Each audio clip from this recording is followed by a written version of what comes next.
is. Voice of God. The voice of God has spoken. They can get this fridge. Yeah, y'all gonna get this fridge. For those joining us, joining us, which I guess technically would be everyone because we just hit record. Welcome to the back remote boys. Remote every other week. Boys. Yeah, right. Yeah. If you have not woken up, then you might not have heard that COVID is just spread. Not to say that we definitely have it, but people are sick, is what I'm saying. Yeah. My left nostril is being a little bit of a bitch. Yeah. But that's about it at the moment, to be fair, for me. Yeah. I didn't mean to immediately. I think it's because we were just talking about COVID. So it was at the forefront of my mind. I feel you. People are sick. People are sick, and we're just taking precautions as needed. We were just talking to each other about our ailments as of the last couple of days. Yes. It's been a time. It has. It was funny. I was watching via SlickTube. Mm-hmm. Thank you, Brett from Haptic. I watched the new Matrix movie because I didn't want to go to the theaters and see it, man. I just watched that 2 nights ago. I'm with you now. When I watched it too. Till 2 a.m. as well. I was like up late watching it. I started at 2 a.m. I went to bed. It was 4 something. Ooh, Jesus Christ! But you got to remember, I was off all week. That is true. You actually had some excuse to do that. Yeah. But not. It was like I should have just hit you up like I'm watching the Matrix. Yeah, I mean, I literally had just finished it by the time you started it, ironically. But no, man, that was when my ailments had started. It was like pain in the hips and shit we were discussing, and then like a little bit of achiness, nothing crazy though, and then like now leaking, and I was like watching the Matrix, and I was getting like hella introspective on myself. I'm like, I'm not sick at all. This is all fake. Like legitimately, like it does make you think like that. Like I get weird with the Matrix, like, and I hate to quote the movie, but like the Matrix fucks with your head. Oh God. But like it really does. Like even the original trilogy fucks with my head to this day. That's why it's like my favorite movies. So fucking like I'm watching this and like I'm like kind of feeling a little bit better, but I'm still feeling it. And then like I wake up in the morning and I'm fine. So you know how that made me feel. I'm like, oh my God. Like I'm fucking in my head even more. Thinking I'm fucking Neo or some shit. Trying to grab the thing out of the back of my neck. And I'm like, Jesus Christ. And then I start leaking from my nose like a faucet the next day. Because justice, you know? That's my justice of like, thinking I'm Neo. Me, Keanu. You lied. I was thinking I was Neo, but I'm just the mouse guy from the first movie that gets lit up. Like, yeah, exactly. Yeah, that's me. You know who I am from the first Matrix? I'm who's the guy that was unplugging everybody? Cypher. Oh yeah, the douchebag. Yeah, the douchebag dude. Now I'm not him. I'm asking who that character's name. That was Cypher. Cypher. Yeah. I'm the dude that woke up the fucking control guy, and he shoots him with the laser. The black dude. Tank. Yeah, because he's the one who dies, though, right? Yeah. Because he gets shot, and then the brother, I forget the brother's name. Because those two were Dozer. It was Dozer and Tank. Yeah. And those two were born outside of the Matrix. Right. And they were both the computer boys. The what were they called? Operators. Yeah, operator. Dude. He's like when he wakes, he's like, I don't believe it. He's like, believe it or not, you piece of shit.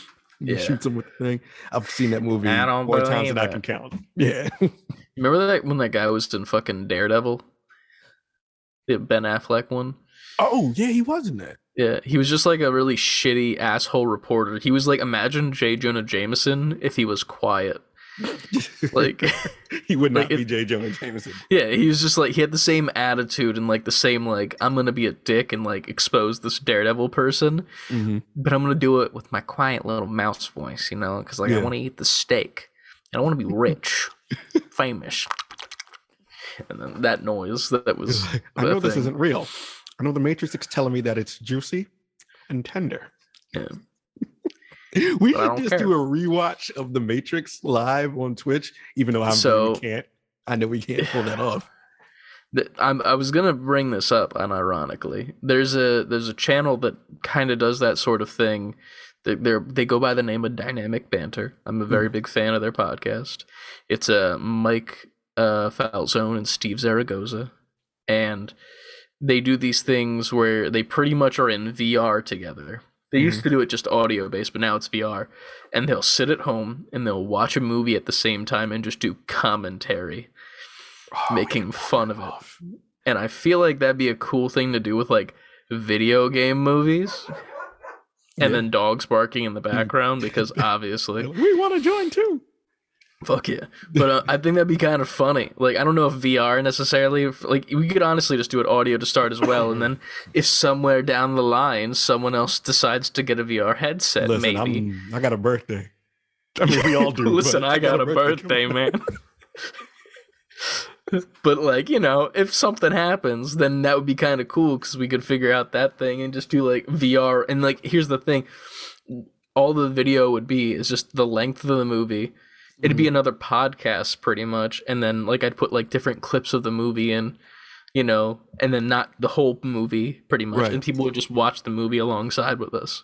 I'm with that. I like and that like idea. Not to like steal their idea, but it's like we like it, and it'd be a fun idea to do as well. Yeah, go watch them do theirs because I think they just did the Muppet Christmas movie, which was funny as shit. But yeah, that'd be a good time. Man, our season finale for the first season would have to be The Matrix. Would it have to be the most recent Matrix though, technically? Because no, I feel like you should start with that and end with the first one. True. The first one. Obviously we wouldn't do this, but we could probably turn off the sound and just like let's just voice the whole movie. Let's just do the whole thing. Honestly, yeah, that'd be pretty good. I would love that. Fuck. But do we want? The ironic part is I'm about to say, like, let's just talk spoilers for The Matrix, but at the same time, we still haven't even talked spoilers for Spider-Man, which is ironic. It is ironic. It's weird now, because I feel like we haven't talked about it on the show, but I feel like I've talked about that movie so much in those initial 2 weeks. Yeah. That is like, I don't even know what to say that the people who I know listen to this, who we're not really spoiling it for any, but just the conversation. True. I don't know, man. With that movie, it's one of those things where it's like, I saw it 3 days in a row. Mm-hmm. And I don't think I need to see that movie again for like, till it comes out on Blu-ray. Yeah. Legitimately. Like, I don't need to see it again. And then like, I won't even pay for the Blu-ray. I'll just get it on my SlickTube subscription. Right. But you know. Yes. But I'm still blown away that you was watching The Matrix. It's also funny how this wasn't even supposed to be top. We were talking about being sick. We were. I feel like it kind of went in hand, unironically. Like we didn't know that was what was happening while sick. But like I was like, I don't know why, but I was like, I feel like I'm just gonna watch The Matrix. And like, not that I don't want to see it in theaters, but like I've had opportunities to. Like I've had people ask me if I want to go see it, and I'm like, yeah, but like not this weekend's not good, and then things just haven't like lined up well, especially with the holidays over the past couple weekends. Yeah. And then I just got to the point where I was like, I'm just gonna watch it. I'm not too tired right now. It's 12 at night. Fuck it, I'll toss it on. And then I was like at 2 a.m, like questioning my existence, because obviously that's what you do on a Saturday night. I think it was one of those movies where I was like, do I like this movie? I keep seeing how people are still like, the movie is terrible. And I'm like, it was, I'm like, I'm watching, okay, I could see super purists not liking that movie. And I could kind of call myself a purist because I'm such a huge fan of the original. But at the same time, I was like, I don't dislike it. If I'm trying to connect it, I don't really. You can find holes everywhere. But yeah, I don't think it was bad. It was just one of those things where like I think it's the same as any of the Matrix like sequels. Like 2 and 3 were also not bad from my point of view. Mm-hmm. People hate those, but I'm like, the fact that you consider yourself to be a Matrix purist, but you don't like the second and third movie, you can fuck off. Like. That's my thing. Order, it'd be 1, 2, 4, 3.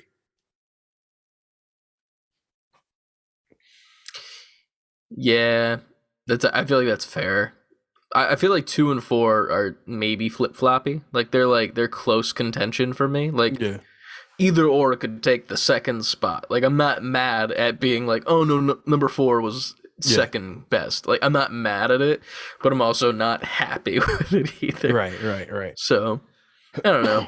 I did like the overall like themes that they were trying to do. I feel like the one thing I didn't like, and this is just me being like, come on, you couldn't, do the thing. I didn't like, and this is like, I don't even know if this is a spoiler. I'm trying to think if it would be a spoiler. Kinda. It is. I won't say it then. But there's an actor that plays a character that is not the character. Oh, yeah. Well, but they know that in the commercial, right? Not that one. Different one. The other one. It's like a later reveal that he's that person. Oh, yeah. Okay, yeah. I'm mad that it didn't eventually end up being the person who it was. Mm-hmm. If that makes sense. It makes sense. Just for like a second. Like, because CG is a thing. Mm-hmm. And like, y'all are boasting Unreal 5. Like, you guys are sucking that off. You're telling me that you couldn't do a face morph to like, and then that person instead? Or the same thing with, from the trailers, the Morpheus character? You couldn't do that either? Mm-hmm. To like, like to iron it home and just be like, hey, look at our cool technology. Also, this is that character because plot. A lot of it was, if I have to give that a criticism of it, it was too on the nose. Like it was just super on the nose. Like the other Matrixes kind of lost you for a second. You had to be like, wait, what? And then you had to kind of figure it out. This one was just like, this is this. This is this. This is symbolism for this. It was just like, well, I have no questions. It kind of like spoon fed you the answers, if that makes sense. It did. But at the same time, I'm not mad at that either because I feel like it's more for today's audience. Like I saw this interview and it's funny. It was with Keanu Reeves and I forget who. It was with someone, and they were talking about the Matrix, and Keanu was like, "Oh yeah, I went over to this guy's house. I think it was one of the directors of the Matrix or whatever." And he's like, "Oh yeah, he had his like kids there, like our nieces and nephews, and we were talking about the Matrix, and they have never seen it." So then the director's like to Keanu, "Explain what the Matrix is to the kids," and then Keanu's like, "Well, yeah, it's you're in this world and like you don't know what's real or not, so like you have to figure out the question of like, do you want to stay or do you want to find the truth and like what's actually real?" And then like one of the youngest kids, it was like a little girl, was like, "Why does it matter?" And he's like, "You don't care if it's real?" And she's like, "No, why would I care if it's real? I mean, what's real?" And then he's like, "That was just really awesome." Like this kid thinking that. And I'm like, this is NFTs. This is how NFTs happen. Yep. There was a lot of that. Like even as much as I saw what he was after and how things like unfolded, it also didn't feel like the stakes were that like drastic. Like it seems like they're going to make it, and obviously in a movie it's like you at first assume happy ending. Like I assume always are going to make it. But this one was more so like, I never had that sense of like, there was no tension. There was no, for me personally, there was no. No, I agree. There was there for like a second at like that one moment that's in the trailers as well with Trinity, like right before the thing happens. Yeah. Like there's the second of tension where you're like, oh, is the thing going to happen? But then it's going to happen because it's from the trailer. But there's the moment of like, there's tension here. I just know that there shouldn't be because trailers exist. Yeah. But I just like none of and like some of the fights didn't really feel like they held. There was no gravity to them. Like it just seemed like this was a fun movie I'm watching, and then it ended. I feel like the fights were kind of stale too. They didn't really feel like Matrix fights. Yeah. Because like the thing that made me like the Matrix so much more than other movies was that the action and the actual fighting choreography the way they film it, it was so much better because it was like a wide angle where you could see all the action and the stunts happening, and all like the like the wire stuff for like the Morpheus and Neo fight in the first movie, and like it's more wide, but then they're close when they need to be. Yeah. As opposed to this one where it does the stupid trope of American cinematography where they're just like fast movement, very close in, move the camera while the motion is happening to make the impact look harder.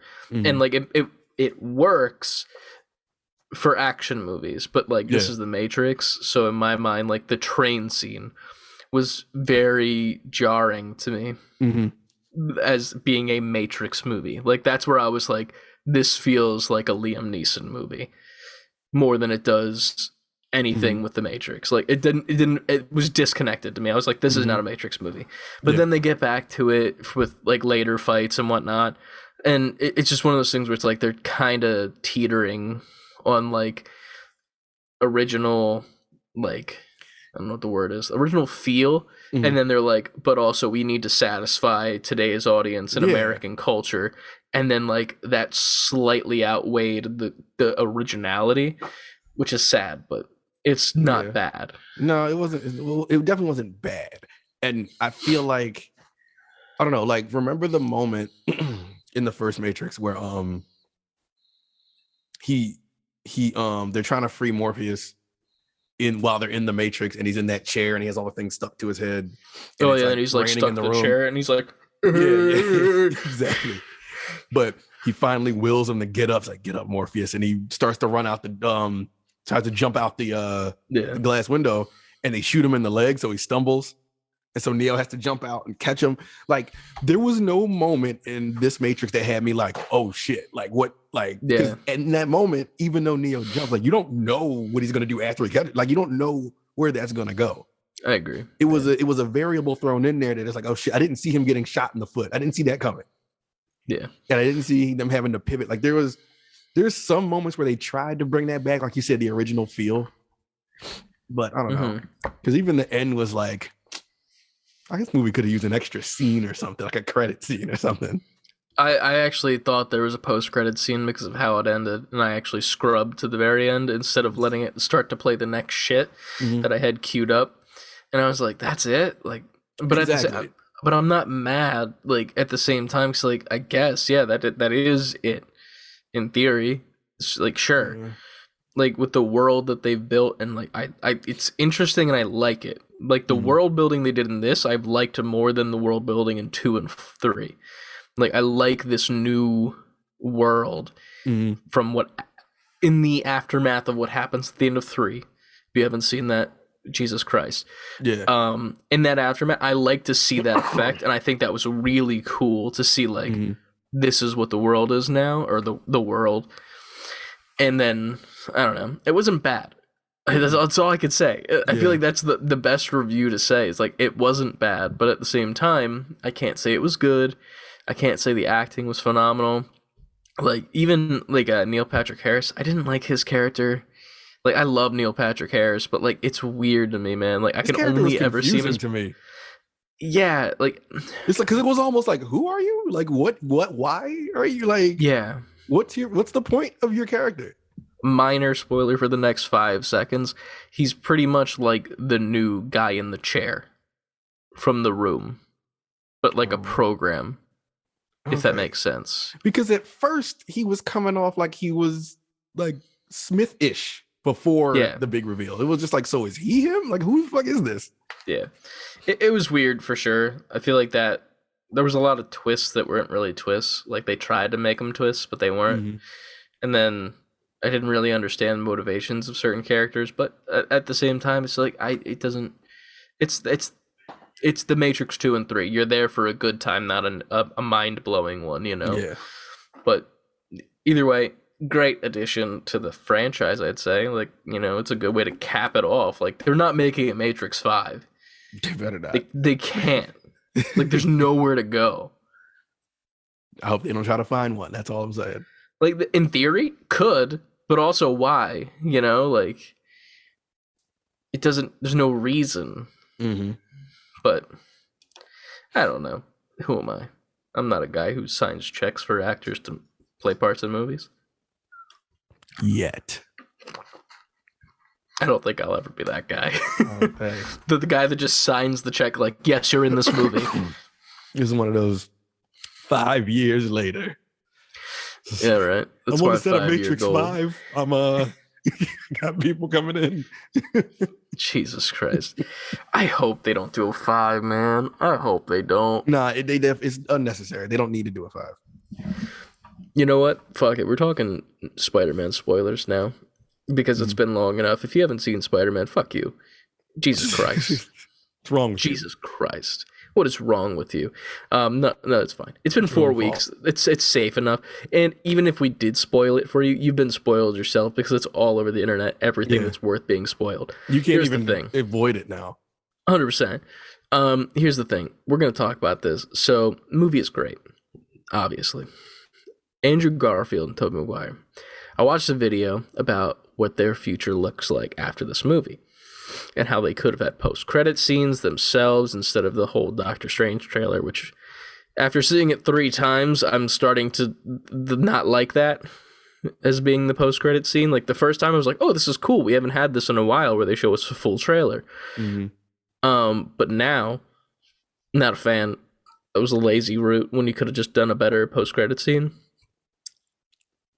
I would have loved. There was a video I watched where they were saying, what if the post-credit scene was Andrew Garfield going back to his universe, right?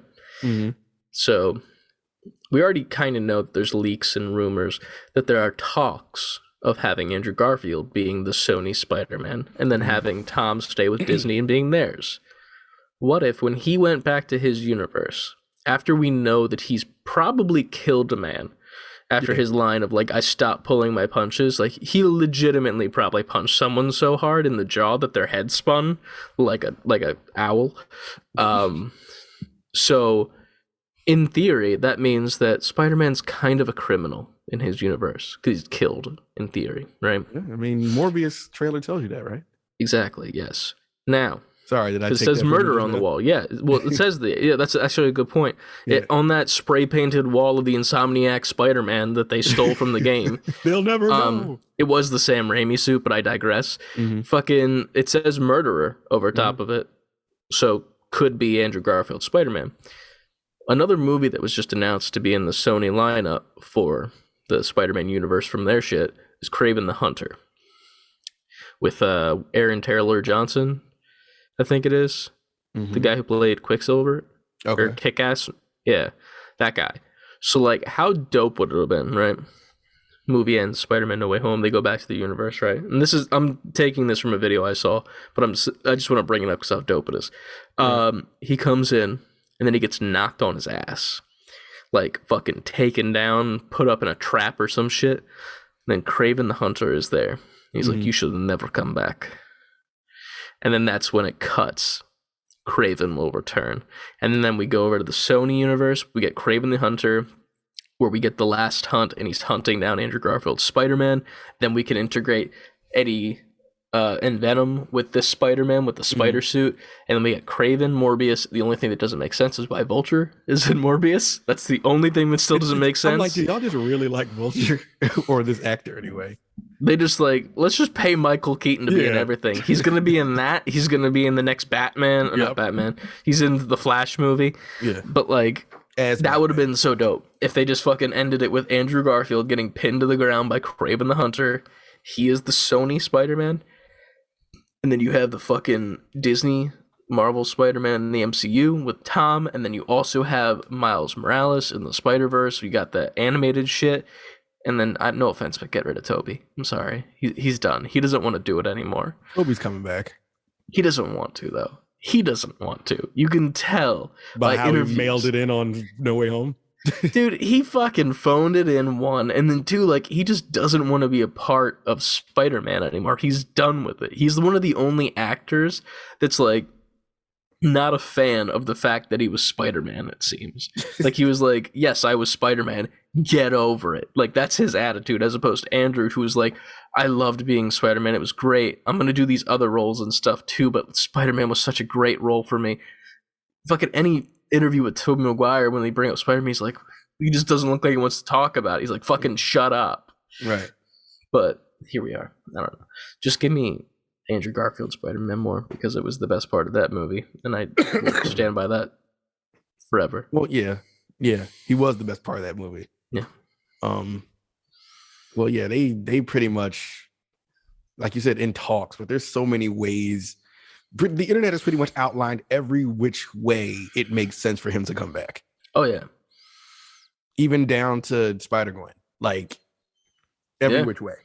That could even work too. It's like just introduce him like slightly into like a Spider-Gwen Spider-Verse theory, like, you know, like just like whoop, just weave it in, you know. Mm-hmm.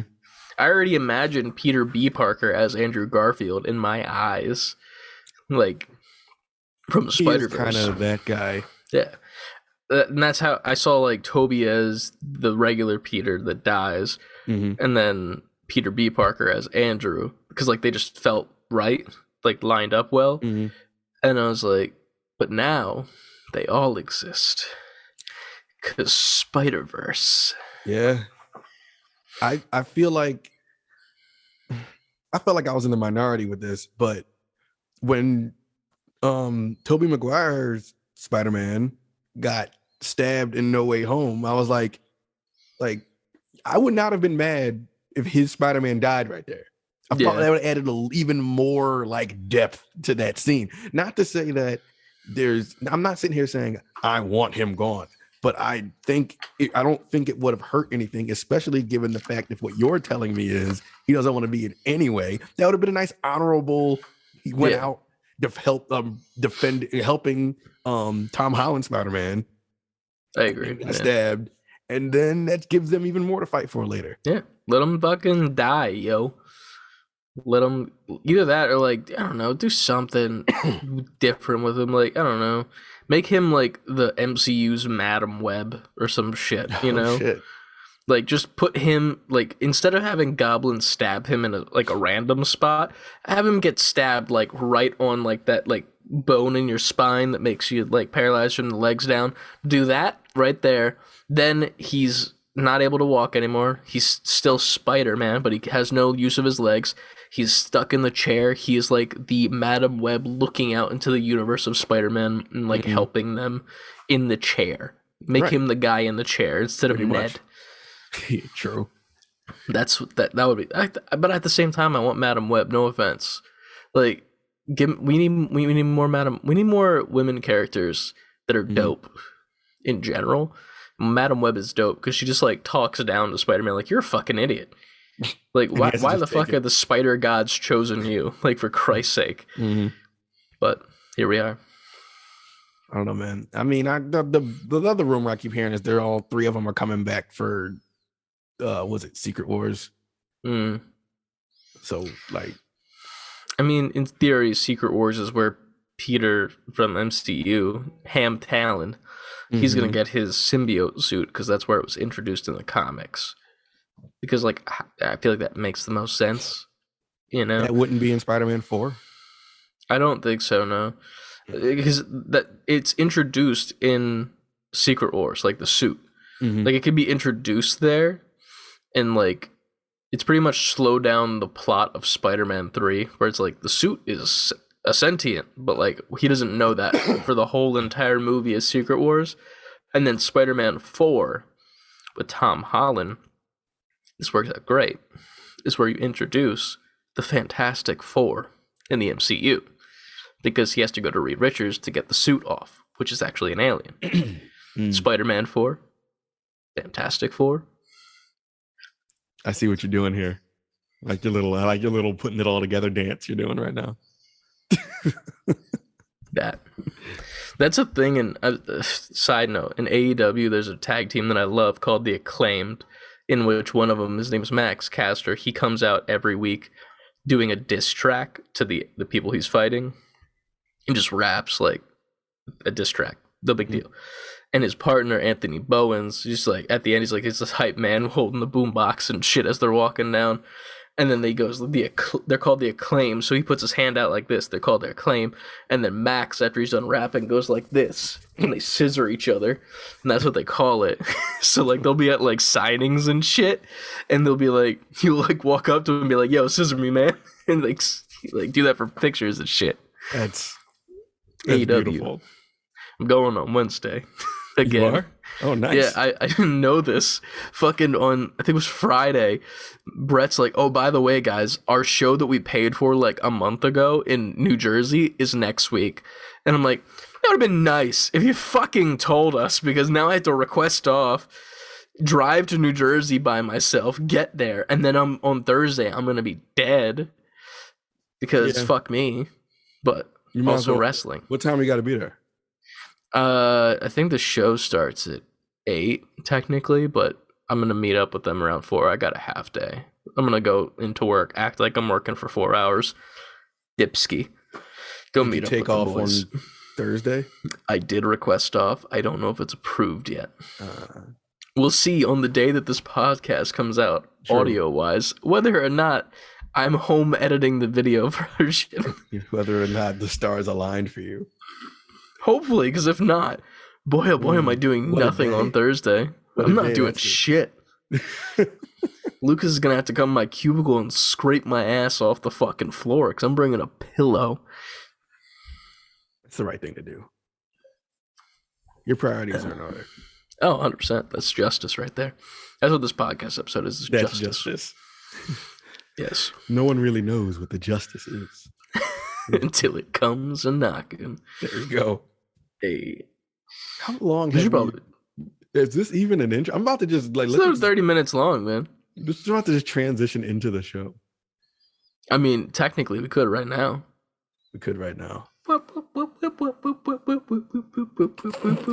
There it is. Chris dancing again. Fuck. Now it is. Yeah. After that, he didn't actually lean in there.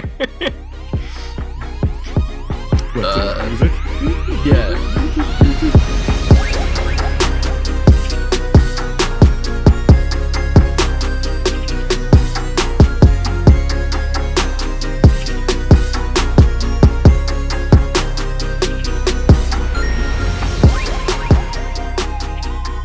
Yeah, man. Is it me this week? Or is it I think it is you. I did it last week and we didn't know who it was, and I just said fuck it and did it. I don't give a fuck. It's my turn. Off the rails 4. Here we come. 4. I was 2.5. We still didn't hit 3. 3, we just gotta be. It has to be really ridiculous. Yeah.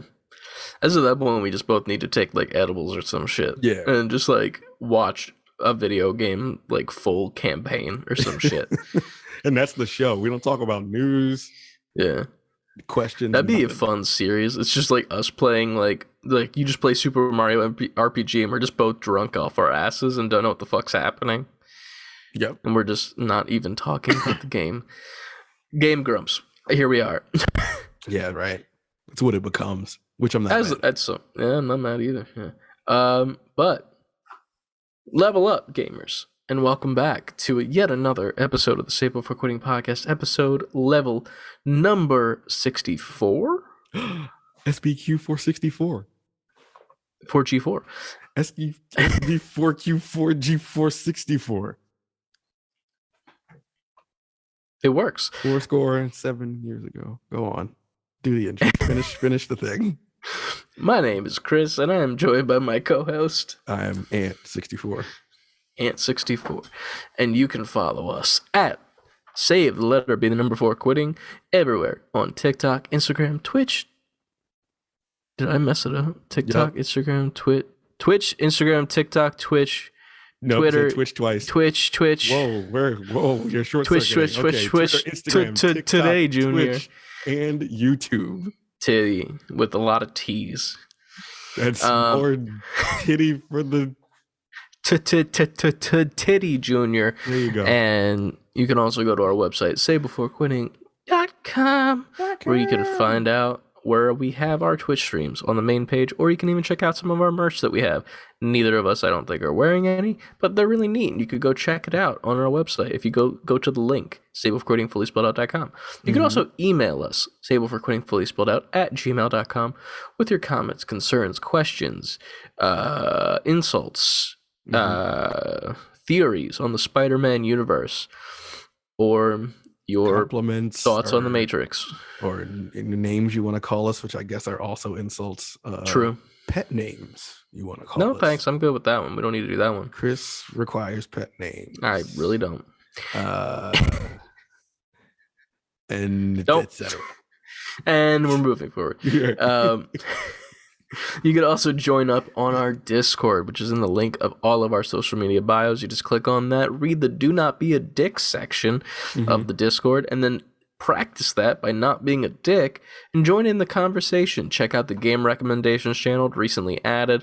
You can party up with some people if you like. We're probably going to be playing some Splitgate as of soon because people are getting into that apparently. Back again. I actually hopped into that ironically this week, and we'll talk about it. But what else is there? There's one more thing. Oh, we're also a lot of followers more on TikTok now too. Yeah. We reached a goal. Yes. Last week's episode was the goals episode. Let me pull up the live numbers. Sorry, I wasn't prepared. We are currently sitting at a total of 1,112, which is sad because I missed the screenshot of 1111, and I'm kind of sad about it. But whole show away. That's how many followers we have, and then we also have 1.1 million views on that Star Wars video, which is pretty neat. It doesn't even sound real. It doesn't at all. It's like, what? It was weird because when we hit 1 million, I kept refreshing so I could grab the screenshot because it was just such a cool thing to have. And then I went to bed and I woke up and I saw it was 1.1 million, and I was like, oh, it's just a 1 million and 10 or 1,000, 1 million. I'm like, wait a second. Well, 1.1 million is now 1,100,000. So we got 100,000 views overnight, and then 86 followers because we got to 1,000 when we hit 1 million at the same time, which was pretty nice. But we now have the option to go live on TikTok. So if you aren't following us, make sure that you are, so that when we go live on TikTok, which should be probably before. I'll try it before Figure Friday, probably, or during Figure Friday, and then also when we are next in person, maybe next week. I don't know if that'll be next week or not. We'll see what happens with our nasal drippage. But in the meantime, every single week we talk about one thing that's games and games only before we talk about more game stuff. Yeah. But this is dedicated to games. What have we played this week, and what have you played? I am out of tea, and I can tell I'm losing my powers. This is why I have 3 water bottles on my desk right now. Do you need to take a second to go get some water or tea? How do I say? I'll be right back.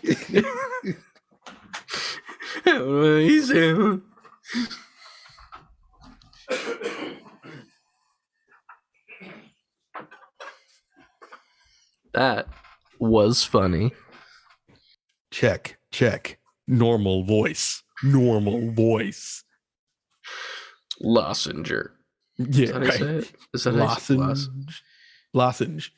Oh, so there's no R at the end? Lozenge? I thought it was a lozenger. Does it say it on here? It doesn't. It just says cough suppressant.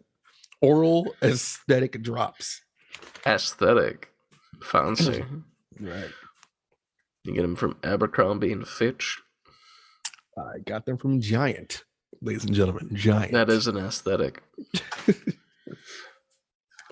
All right. The question was what I played, right? I mean, Nothing.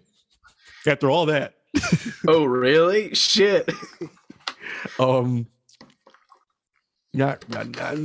now account.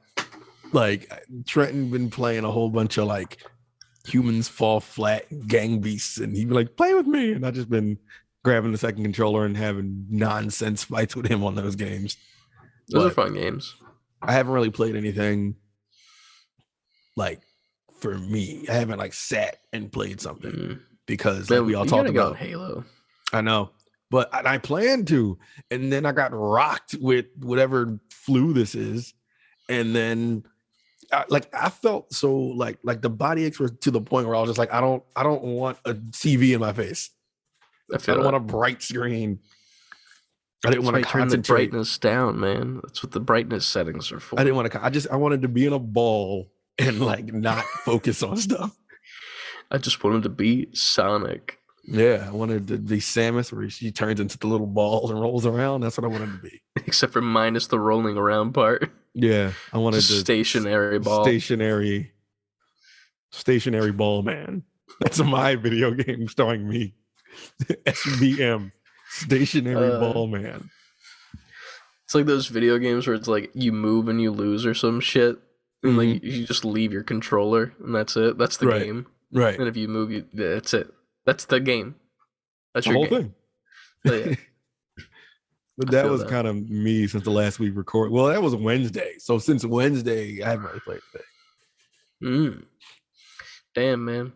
Hey, if you're down for it, I'd be down to toss in some Halo games after this if you wanna. I'm perfectly open to it. I've played Halo like multiple times this week during the New Year's Eve festivities while people were getting ready for Jackbox games. I chopped in Halo. I was playing D&D. Guess what? Played a little bit of Halo on the side while waiting for people to come back from break.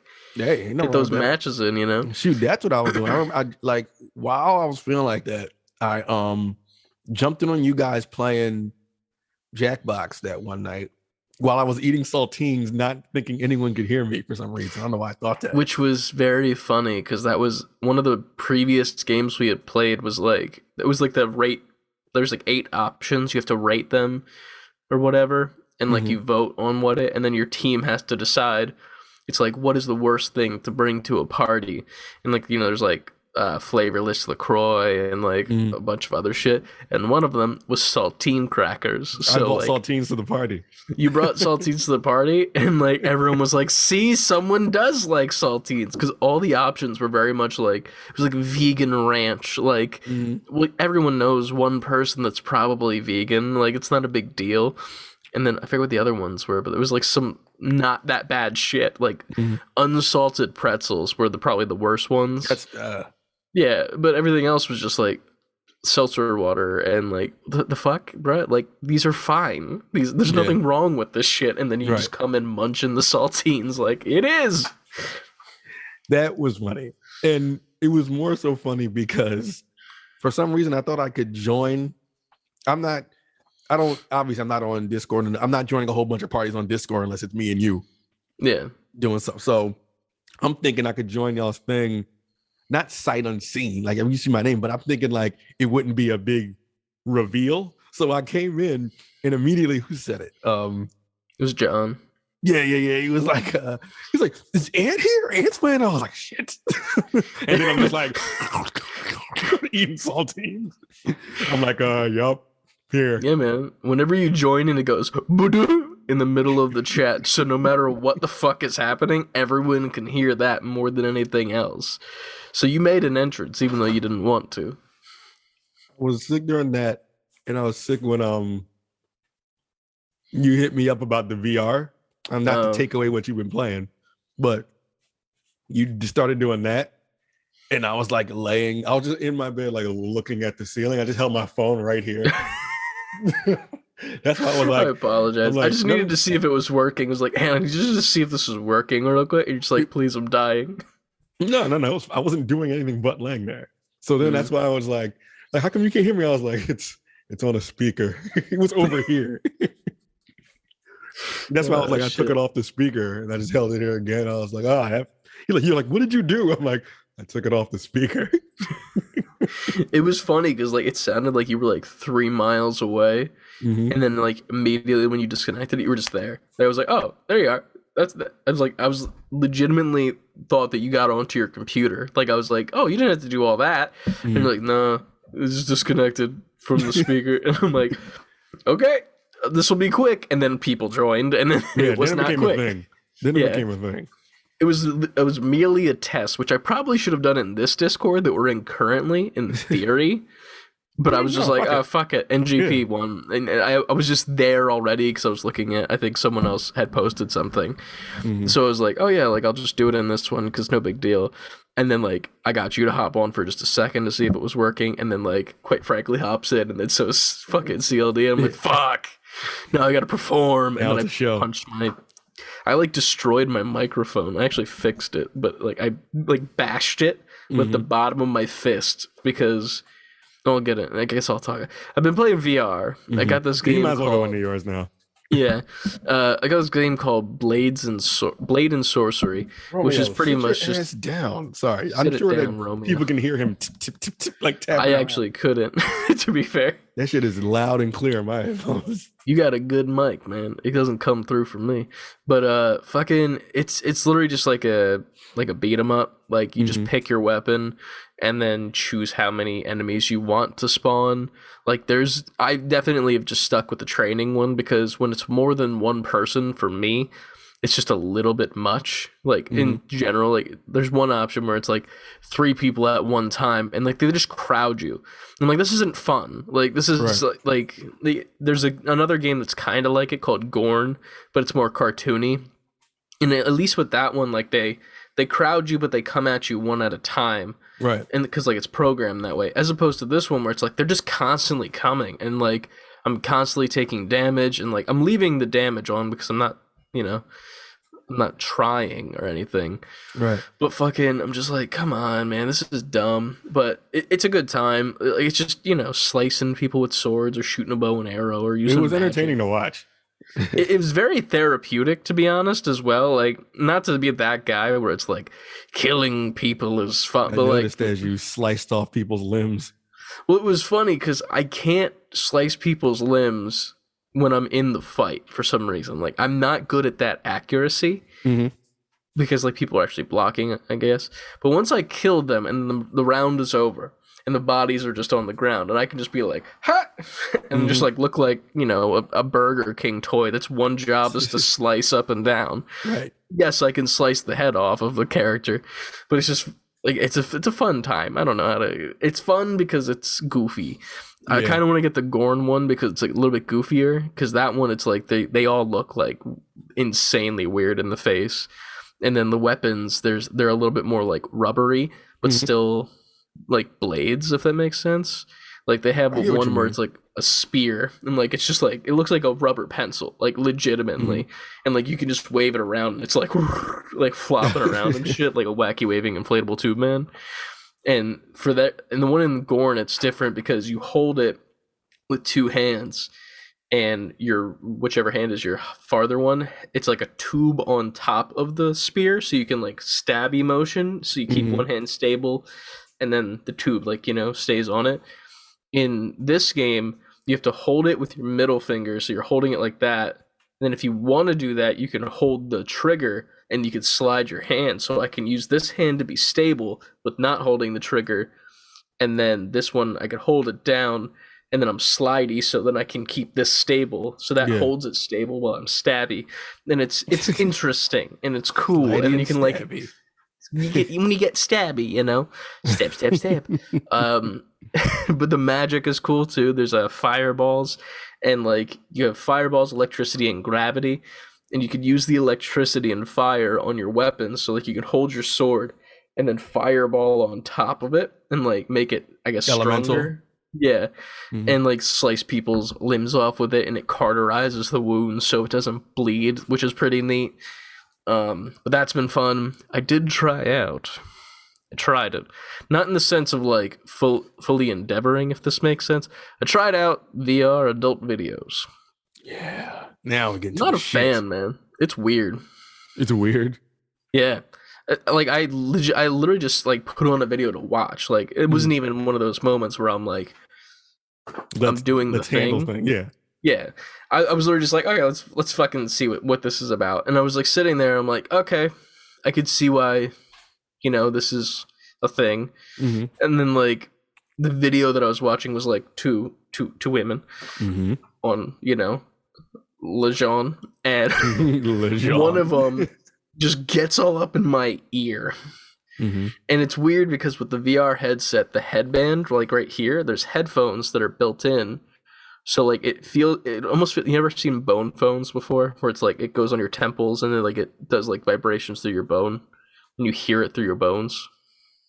No, they're really cool. If you haven't seen, never heard it. No, they're really cool. We'll have to get one for some Need It or Eat It.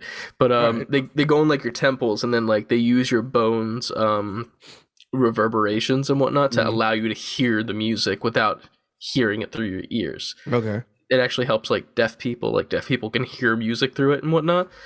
But it kind of feels like that, but also no, because they're headphones. Right. And like this chick gets all up in my ear. She's like whispering, like ASMR style. She's like, "You like that?" And I'm like, "Nope, I'm done. Nope." That was a bit much for me. Like it was kind of creepy. Because it felt like there was a person there, like legitimately, as opposed to like previously where it's just like audio was happening and then it was like in there and it was like she was there and I didn't like it. All up in your space. Yeah, I was like, I'm not even doing this for the intended purpose. I'm just here because obviously you have to try it once, you know? And it's not a bad time. It's just one of those things where I'm like, okay, I'm probably never going to use this for intended purpose because this seems like a process. Maybe it'll affect you differently when you're in that mood.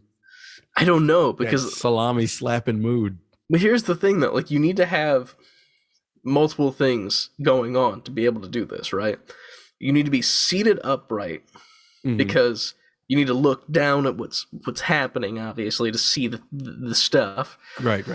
Which is already like you have this weight on your head that's pulling down already. Then you're actively looking down, so your neck hurts even more. And then you need to use your controller to like make the video, you know, the correct size and whatnot, and like fit it correctly. And then when you're done, obviously, hands are gonna be, you know, a little whatever. Then you have to go back to your controller and take your headset off with dirty hands. And I don't like that. I think that's a time.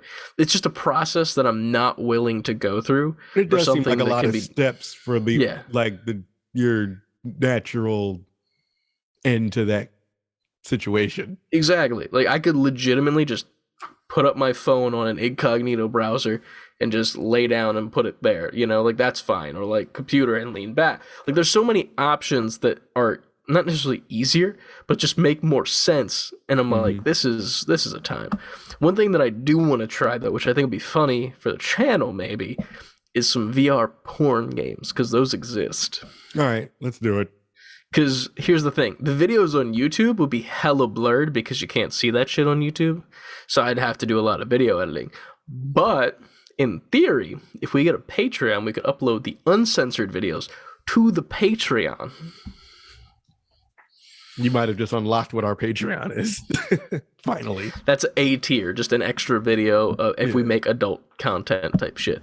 But I thought that'd be funny. Lead me to believe that we'd have to make sure we like stockpile a whole bunch of those. Yeah, that's going to be a weird month of video game content capture. We're going to end that month and be like, well, we've learned a lot about each other in this month. Yeah. It's just going to be like, wow, that's a thing. And it's just going to be funny. Like, that's all it is. It's just for the goofs and the gaffs. It's not for the actual, like, ooh, look at that. Yeah. It's just the goofs and the gaffs. But sure. VR is a time, needless to say. I've also played a little bit of the Job Simulator game as well. Played that on stream this week. Had a couple people hop in, new follower, one or two that hopped in that used to play that game and played on their stream as well. Nice. I got to the night mode section, which I haven't tried yet, but apparently it's like you have the 4 jobs, and then once you beat the game, you can put mods on the game for like different things like zero gravity, or if you want, which really doesn't make sense. And then you could also switch like a little switch on the side to make it night mode, so it's like the night shift of that job. So it's technically funny. 8 jobs total, but in theory a little bit different. But yeah, it's pretty neat. I don't know, I'll probably hop back into that, and I figure we'll end up playing it at some point because it's a nice starter game for like if I bring it over. I did get a case for it, which is pretty neat looking. Look at that. It's a giant pill. Yeah, it's like hard but not. And then like you just, you know,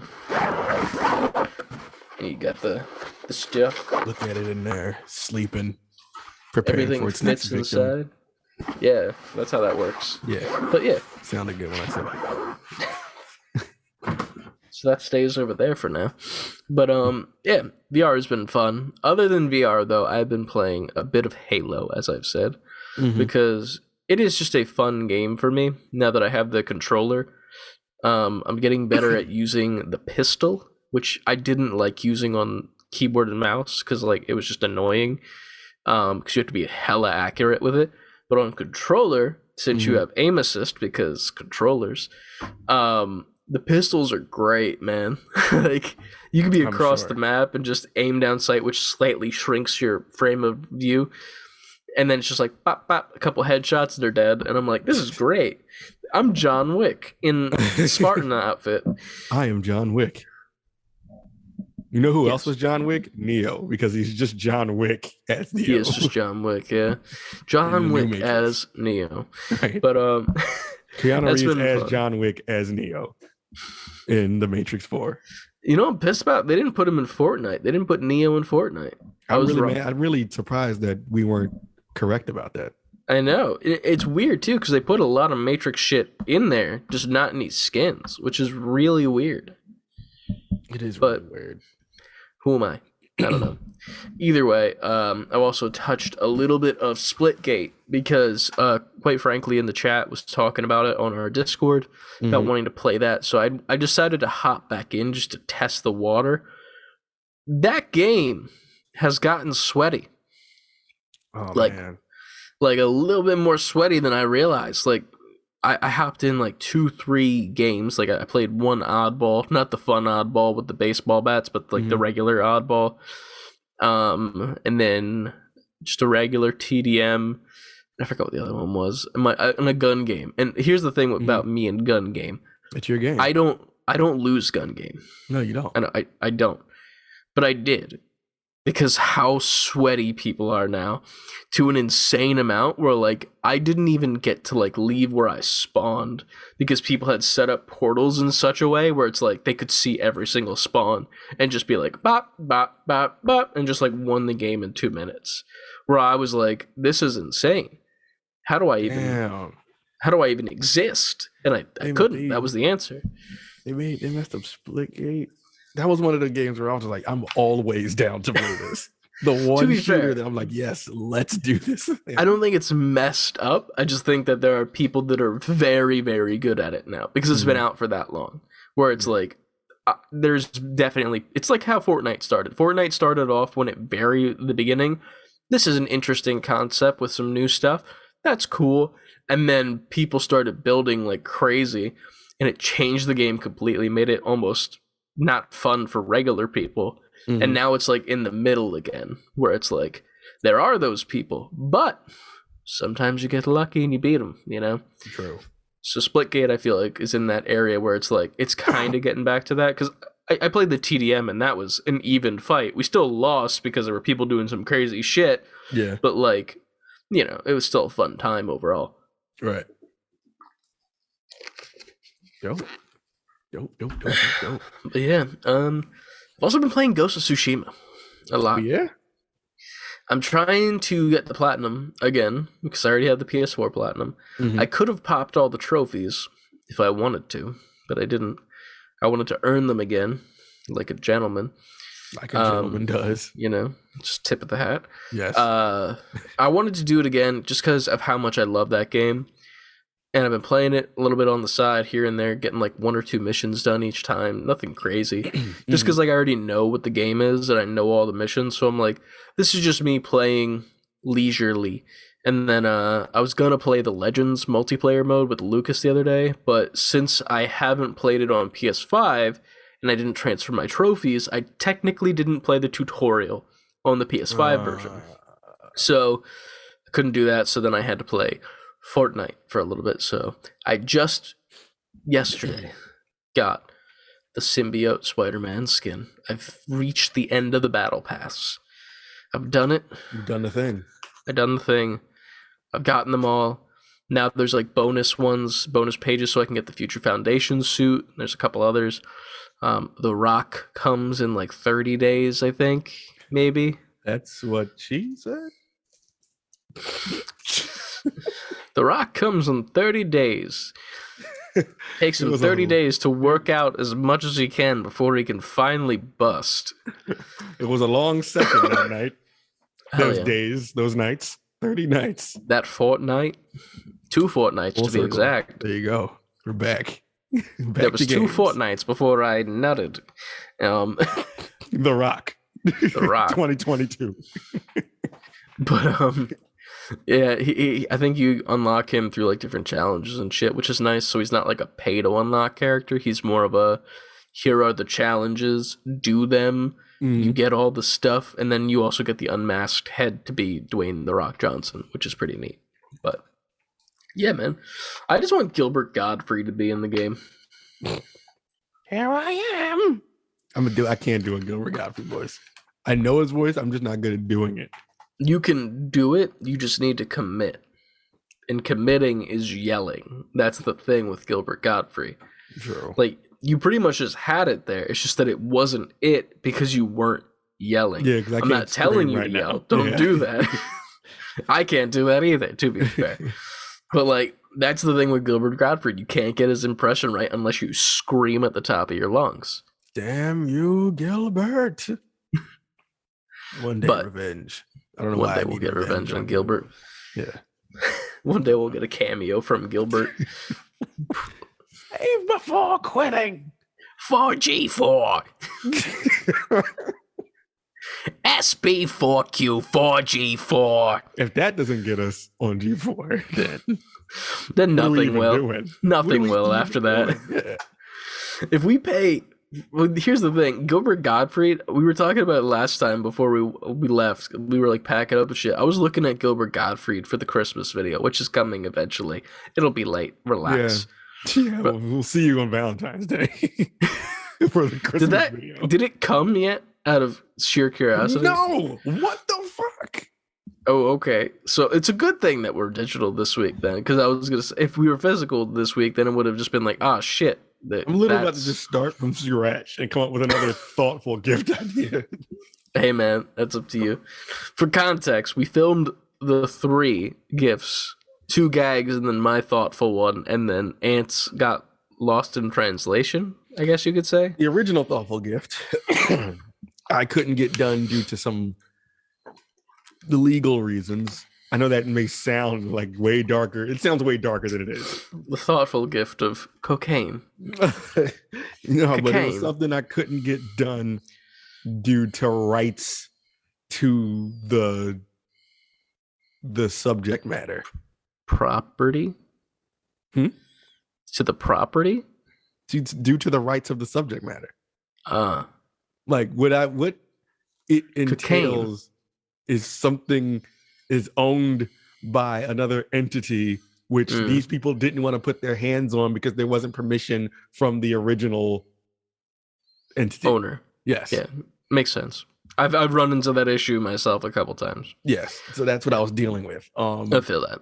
I found another way to do it, but since it was so close to the holidays, it wouldn't have been here in time, which now in retrospect, I still wish I told them to do it anyway, because the other thing didn't get here in time either. So I would have had it by now. But it's all good. We're chilling. Christmas will come. It will. Christmas will come to Save Before Quitting at some point. At some point. What's the next? Is the next holiday Valentine's Day? Martin Luther King Day. Is that next? That's the next one, right? Yeah, because I know I'm off work from that day. I think that's in the 2 weeks. What is it? It's on Monday, right? I think so. Isn't it always on a Monday? I think so. I'm not good at remembering dates, like no matter what it is. I am a terrible black man. What the fuck is Martin Luther King Day? It's the 17th. I just can't remember dates, dude. I can't do that. Like, you couldn't ask me what date Thanksgiving is because I couldn't give you a concise answer.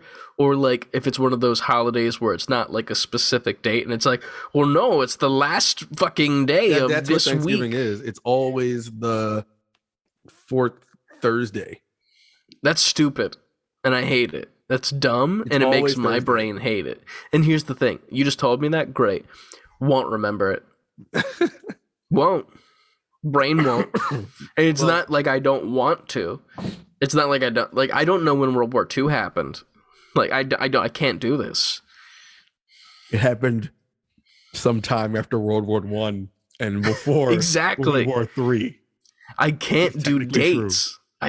My mind can't do it because it's just numbers, and numbers don't make sense to me. I'm not when it comes to dates. So when you bring up like world history, I'll be like, Mhm. I know these things happened. Do not ask me when they happened. Yeah.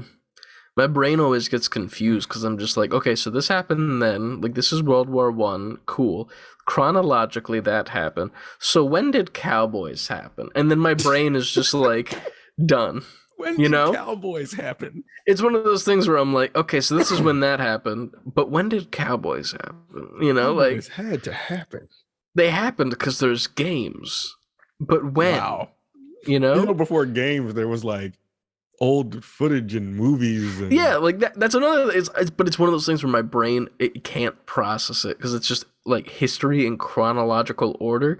I think comics have fucked me mentally just because like the chronological order of comics doesn't exist. It's just like there are stories. I just picture you like, so the cowboy multiverse was when? Well, that's the thing. Like, it'll be like, oh, cool. Here's the Ultimate Spider-Man line. When did this happen chronologically? Oh, it didn't. It's a different universe. Okay, cool. But then when did he face this person opposed to this person? And then I'm like, well, 2099 Spider-Man is technically in the same universe, but it's in the future, cyberpunk style. So I can get that, but I don't know anything else. And I can't do it. It's just my brain. Help. Someone help us. G4, help us by hiring us and then schooling us. Bro, could you imagine if we actually had a segment on G4 and then knowing them, they would try to fuck us up by making it like a history exam. And like we'd fail. I'm already upset. Yeah. Because that's exactly what it would be. It'd be like, okay, so this is a history test. Whether it be real life history or even video game history, because I can't even do that well. Like I can do consoles, maybe like the history of consoles, but I can't do the history of games. Like I can't do that. I kind of can. It depends on what we're talking about. I don't know. There's an easy way out of this, Chris. Just be like, okay, just ask me about when all the EA sports games came out.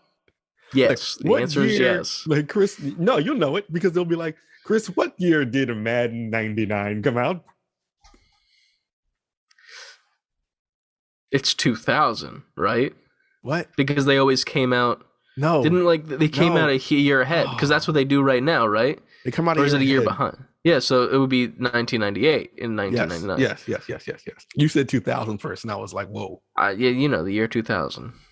Everything came out in the year 2000. Flying cars. Yep. We're there. The future is now. Meta. Yeah. Listen, man. Meta. Just say meta at the end of everything. Talking about the future.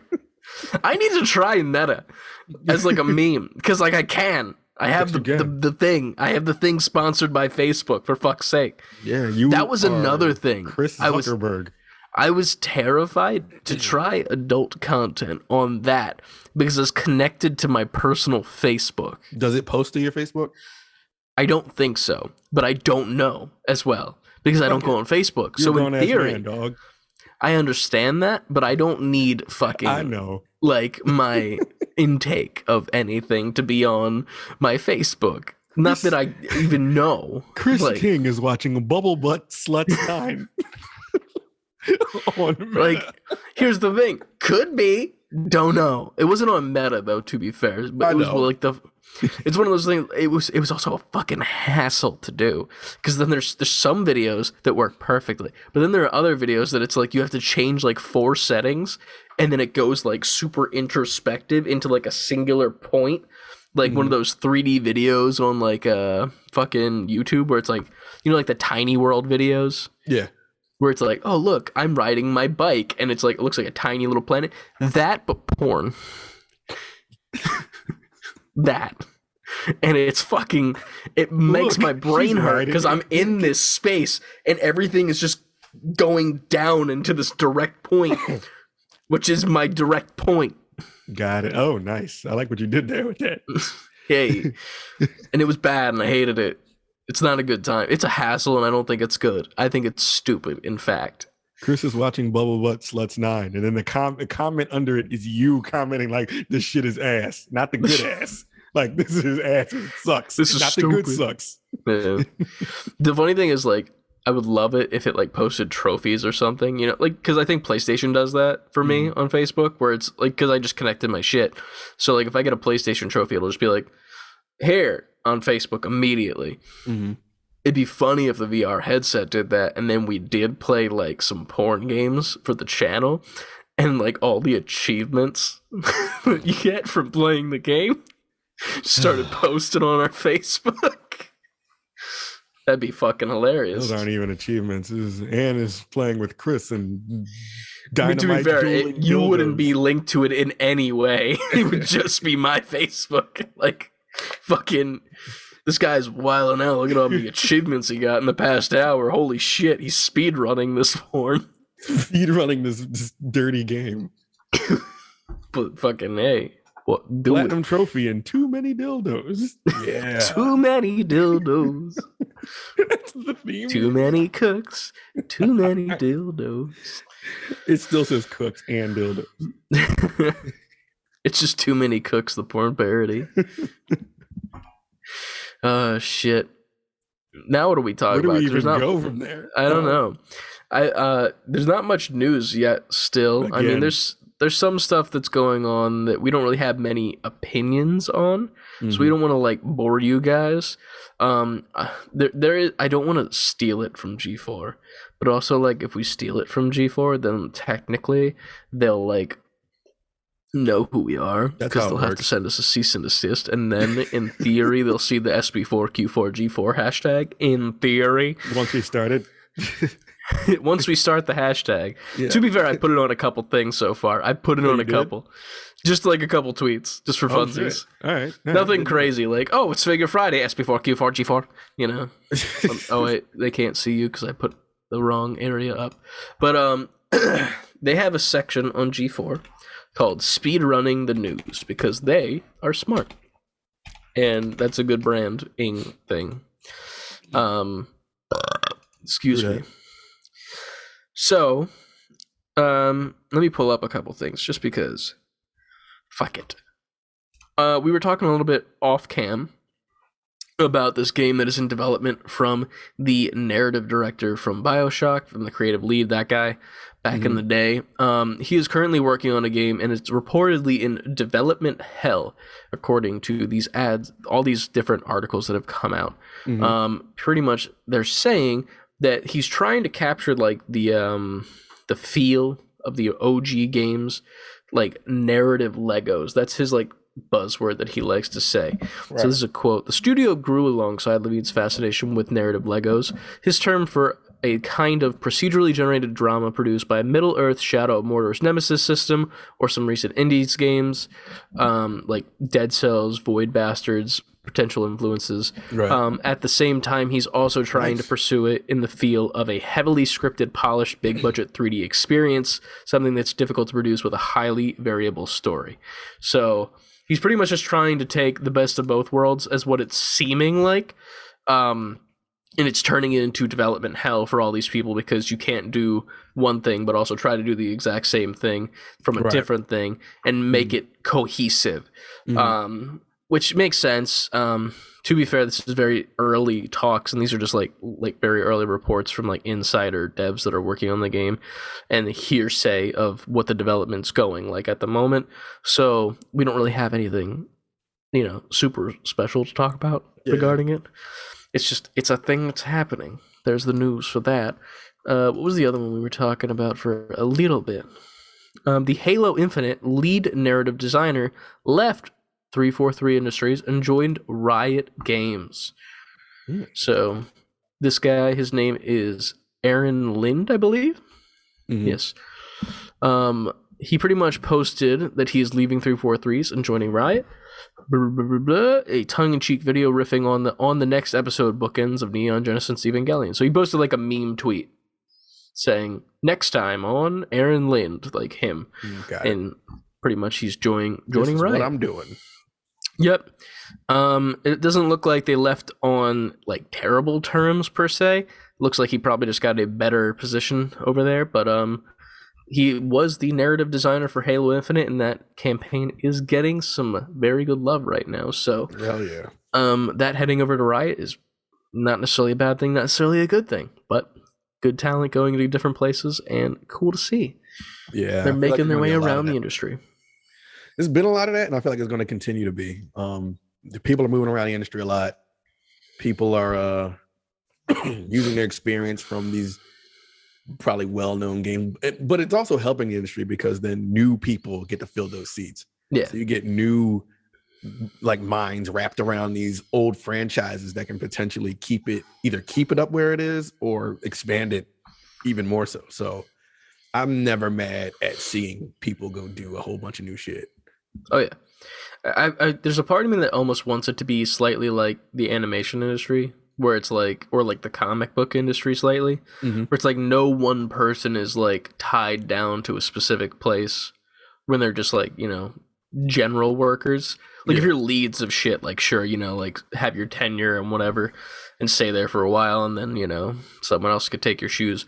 But like it's one of those things where it's nice to see where it's like I can work on this game, but I can also be working on this game, and like I can hop around these different companies in like the industry and still have like a very cool career. It's nice to see that, and you see it all the time with comic books, different artists hopping onto different DC to Marvel to Image to different characters, or even in animation with people hopping from Disney, Pixar, and DreamWorks and all that shit.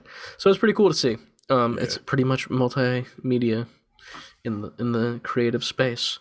But yes, that's our version of speedrunning the news, because we don't really do much research for this show. The show's not really about research. It's more about just us having a good time while also being sick.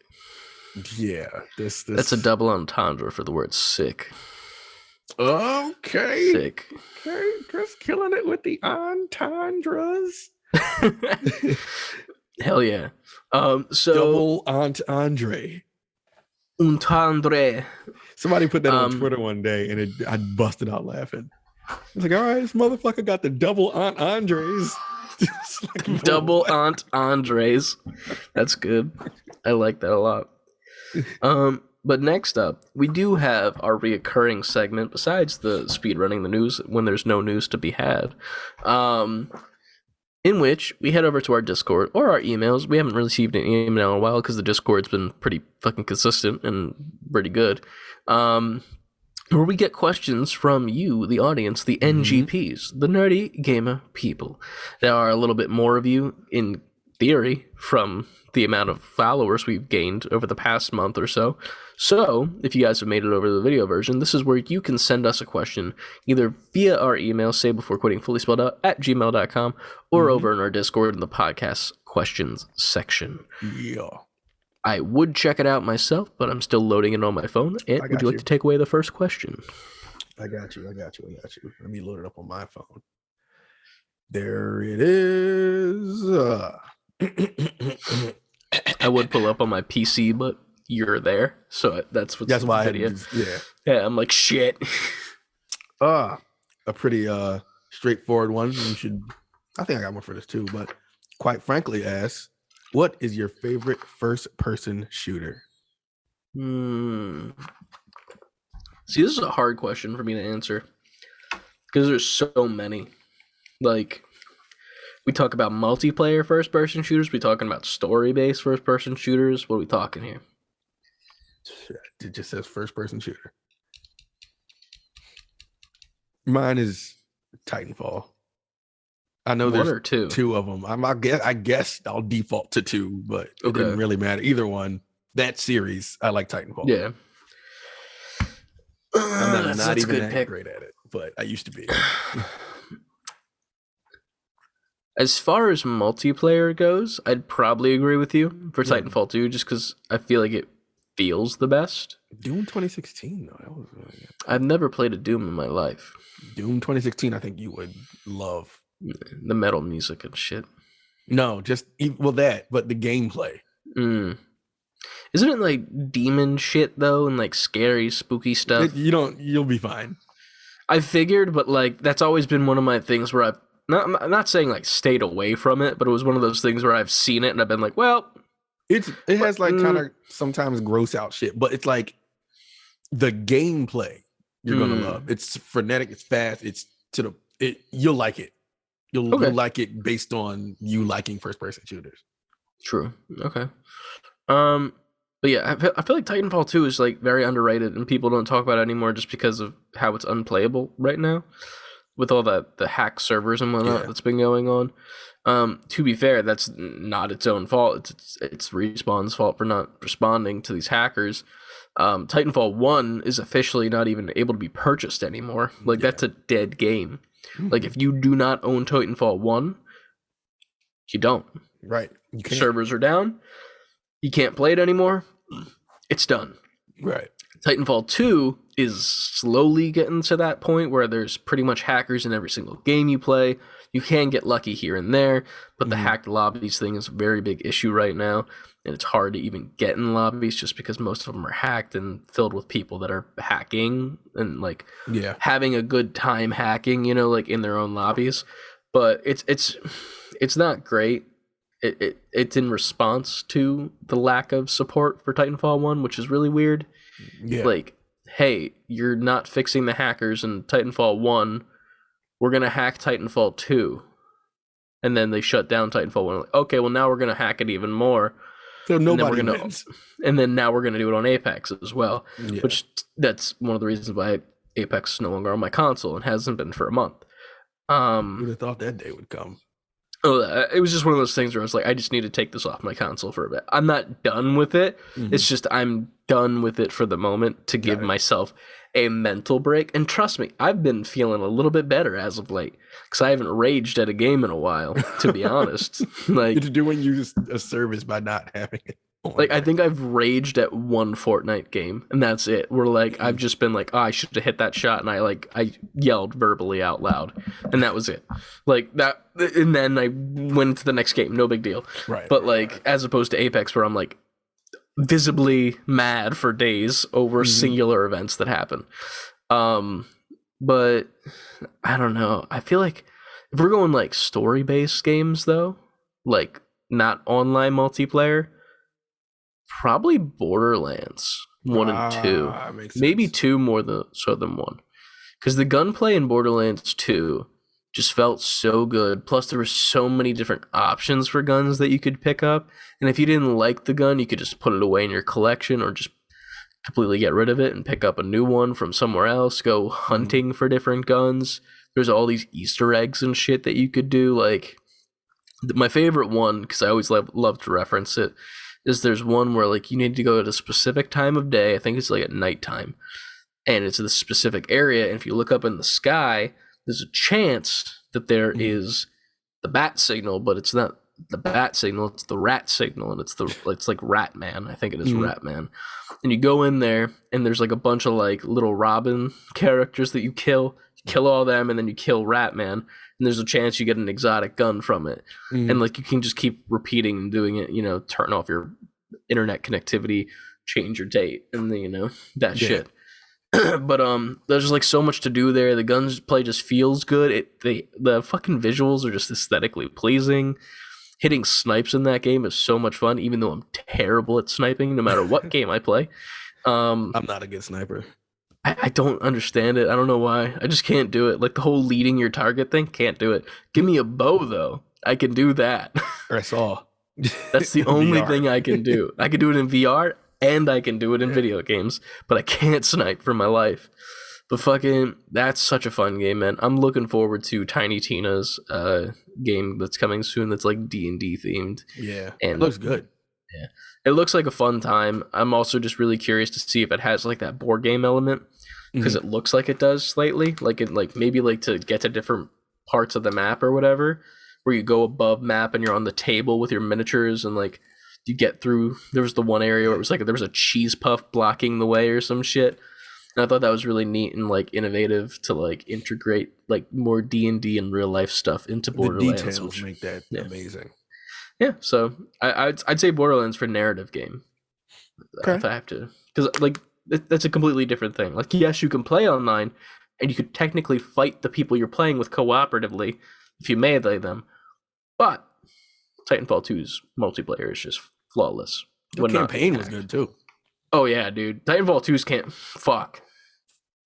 I wasn't even thinking of their campaign. The campaign, I was barely thinking about. I mean, I love the multiplayer and online because I used to just play that shit back to back to back to back to back. That was, I always say it, but that was the last first person shooter or multiplayer shooter I just played constantly. But that campaign That's good. That was a campaign that was like, is no one else playing this? Is no one seeing this? Yeah. So I remember when I think it was Ryan who played it first, and like he was like, dude, it's so good, you gotta play it. And I was like just coming off of like Black Ops 2's campaign being kind of shit. Mm-hmm. And I didn't care anymore. I was like, I'm not playing campaigns anymore. I'm not here for that. I'm here for the multiplayer. I don't care. And I was just not going to play it. And I played multiplayer so much. And then one day I was just like, fuck it, I'll play the campaign. And I remember I just one-shot at it because of how much I loved it. I didn't go to sleep that night. I just fucking played through the rest of the day. Fucking cried at the end for the robot stuff. I was like, this is so fucking sad. And then like the happy cry when you have like the heart or the eye or the brain or whatever the fuck you would call it. And I was like, oh, I have him back. Oh my god. And I was like freaking out. And then like then in multiplayer it was funny because I switched my my fucking Titan to only be the one from the campaign, and I never used any others because like, no, that's the only one I want. And I would never pilot it. I would literally just have it like running around with me. I'd never pilot it because I don't like piloting. It's not fun to me. I'd rather run alongside it and like shoot a guy a little bit, and then my fucking Titan just like fucking haymaker him out of the sky and turn him into like a cloud of dust. Just punch him into blood dust. Dude, fucking so satisfying. God damn it, maybe Titanfall takes it as well. But Borderlands is a honorable mention if Titanfall gets it for both. Man. Titanfall 2, man. That's we need Titanfall 3. I could just start over. Yeah. Honestly, I would not mind going and playing that campaign fully through just because I feel like that's a perfect campaign. Like, the pacing is great.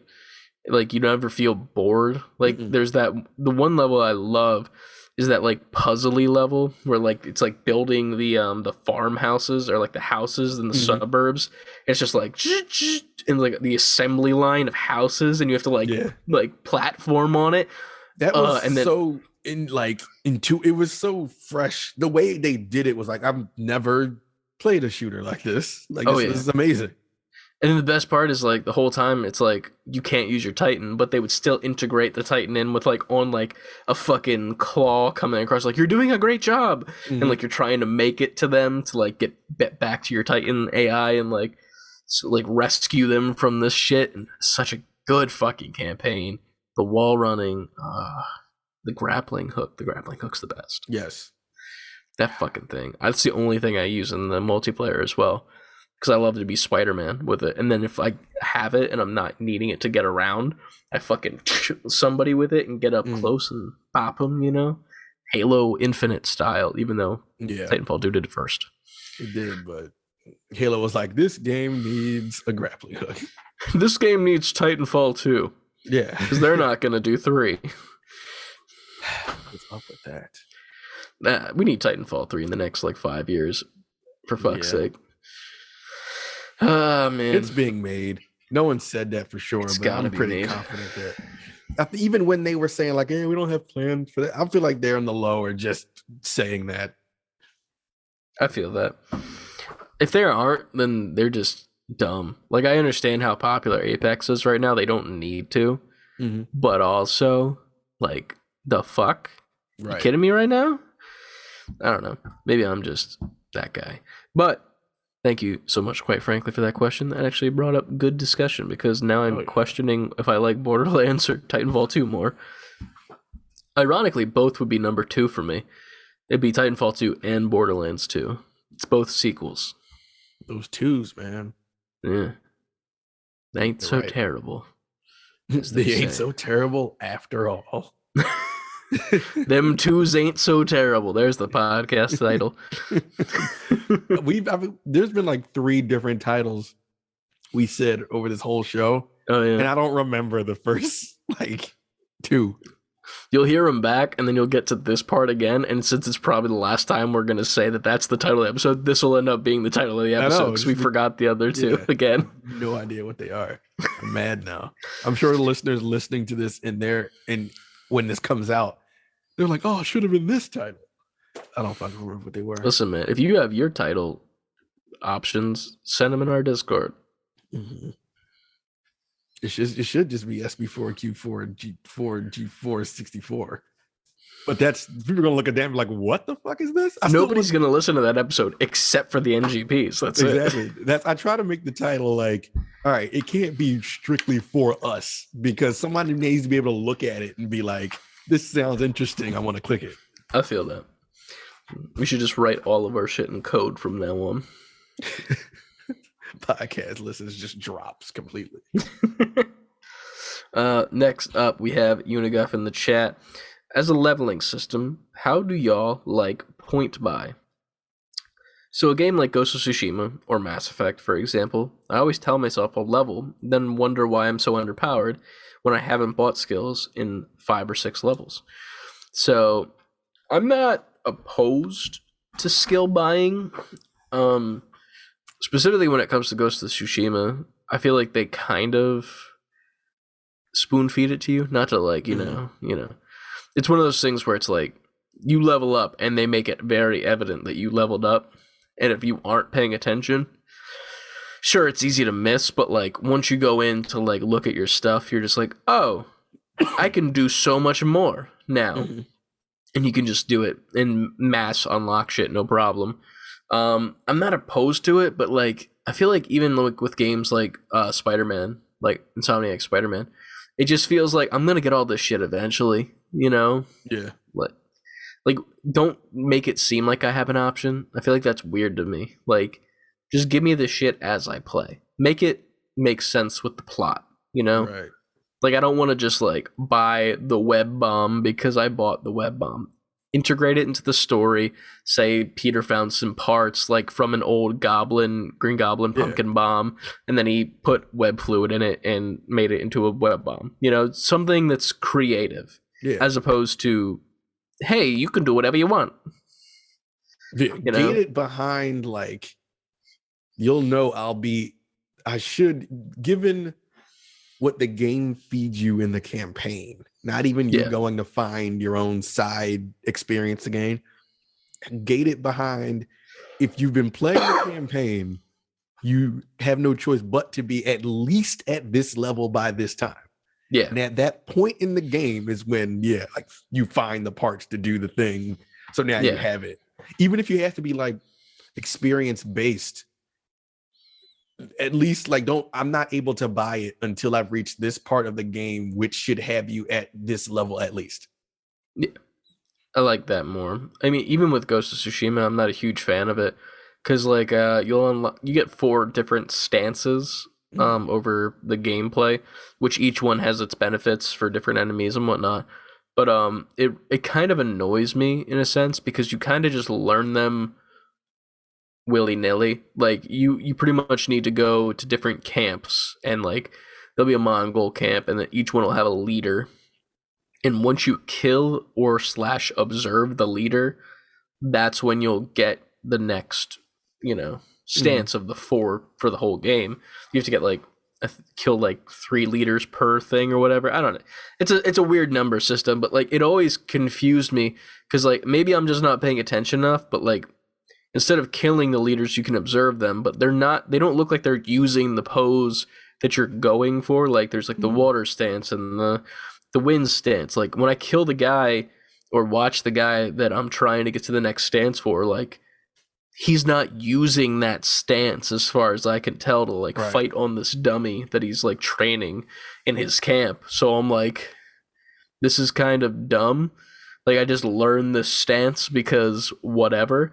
And then I'm also like kind of annoyed because at least plot wise, this guy is a samurai. Like he would know all of these fucking stances already. It's not like some sort of amnesia thing where it's like I don't know that I am Jin Sakai, grandson of Lord Sakai, who's being held captive by the Mongol guy who invaded. Like I'm not in that sense. If I was, then cool, yes, I'm unlocking my knowledge and gaining my memories back, as opposed to I got my ass kicked on the beach and then I was saved by this chick and now I have to save my uncle and I'm just remembering all this shit as if I've got it beaten out of me on the beach, which is kind of the way it feels. It's not really a knock to the game because it's still a great game, but in theory that's kind of a shitty Yeah, it kind of puts you in that mind frame of that's how it feels. Like that's what's going on. I would have liked the amnesia thing. That would have been pretty cool. If like they just beat the fuck out of you so much where like you don't know who you are anymore and you have to relearn that you are like you got to learn your destiny again. Yeah, you have to learn who you are and why you are what you're doing and why you need to go save this guy from the Mongols, and then like you have to make the choice of whether or not you're still going to remain a samurai like you were supposed to be or like be the ghost like you're being relearning after you have this amnesia. Which is interesting. I wish they would have done that now. Amnesia's lazy, but also it can be done well if you do it right. Yeah. So I think that would have been cool. Now I'm less inclined to like Ghost of Tsushima's story because of that. You should have had amnesia this whole time. What's wrong with you? But I don't know. I just don't like when they make it seem like your choices matter through point buying, but at the same time they really don't. Yeah. You know? Like it's false freedom. Like, don't do that unless it actually makes sense. Like, I feel like Ratchet and Clank did it the best. Like when you play Rift Apart, like for the different guns you can unlock and buy, like you can beat the game with just the regular base gun pretty much if you wanted to. You don't need to spend any money except for upgrades. If you wanted to upgrade the regular gun, in theory, you could win that game just with the regular gun. In theory, so definitely good. That's the kind of like unlocks that I like where it's point based, where it's like I can choose to use these things that'll assist me as opposed to things that I should already have, especially with Spider-Man too. Like I think Spider-Man and Ghosts make the most sense for that, where it's like you're telling me this really experienced version of Spider-Man doesn't have spider drones right now and I need to unlock it via these points.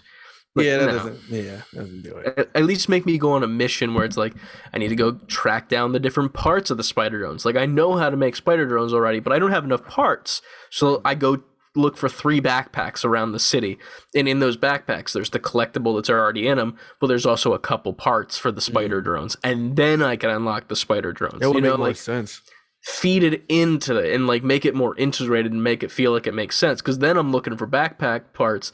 And like say I find like 3 backpacks in a row, but only 2 of them have spider drone parts and 1 of them has web bomb. Then it's like, oh well shit, now I gotta build the web bombs also, and then I'm still going for backpacks, and I'm it feeds it more into the narrative. You just spin a whole bunch of plates. Exactly. And that's Spider-Man, to be fair. True. That works. Yeah. So yeah, maybe that's just me though. Maybe I'm just overthinking games. I'm with you though.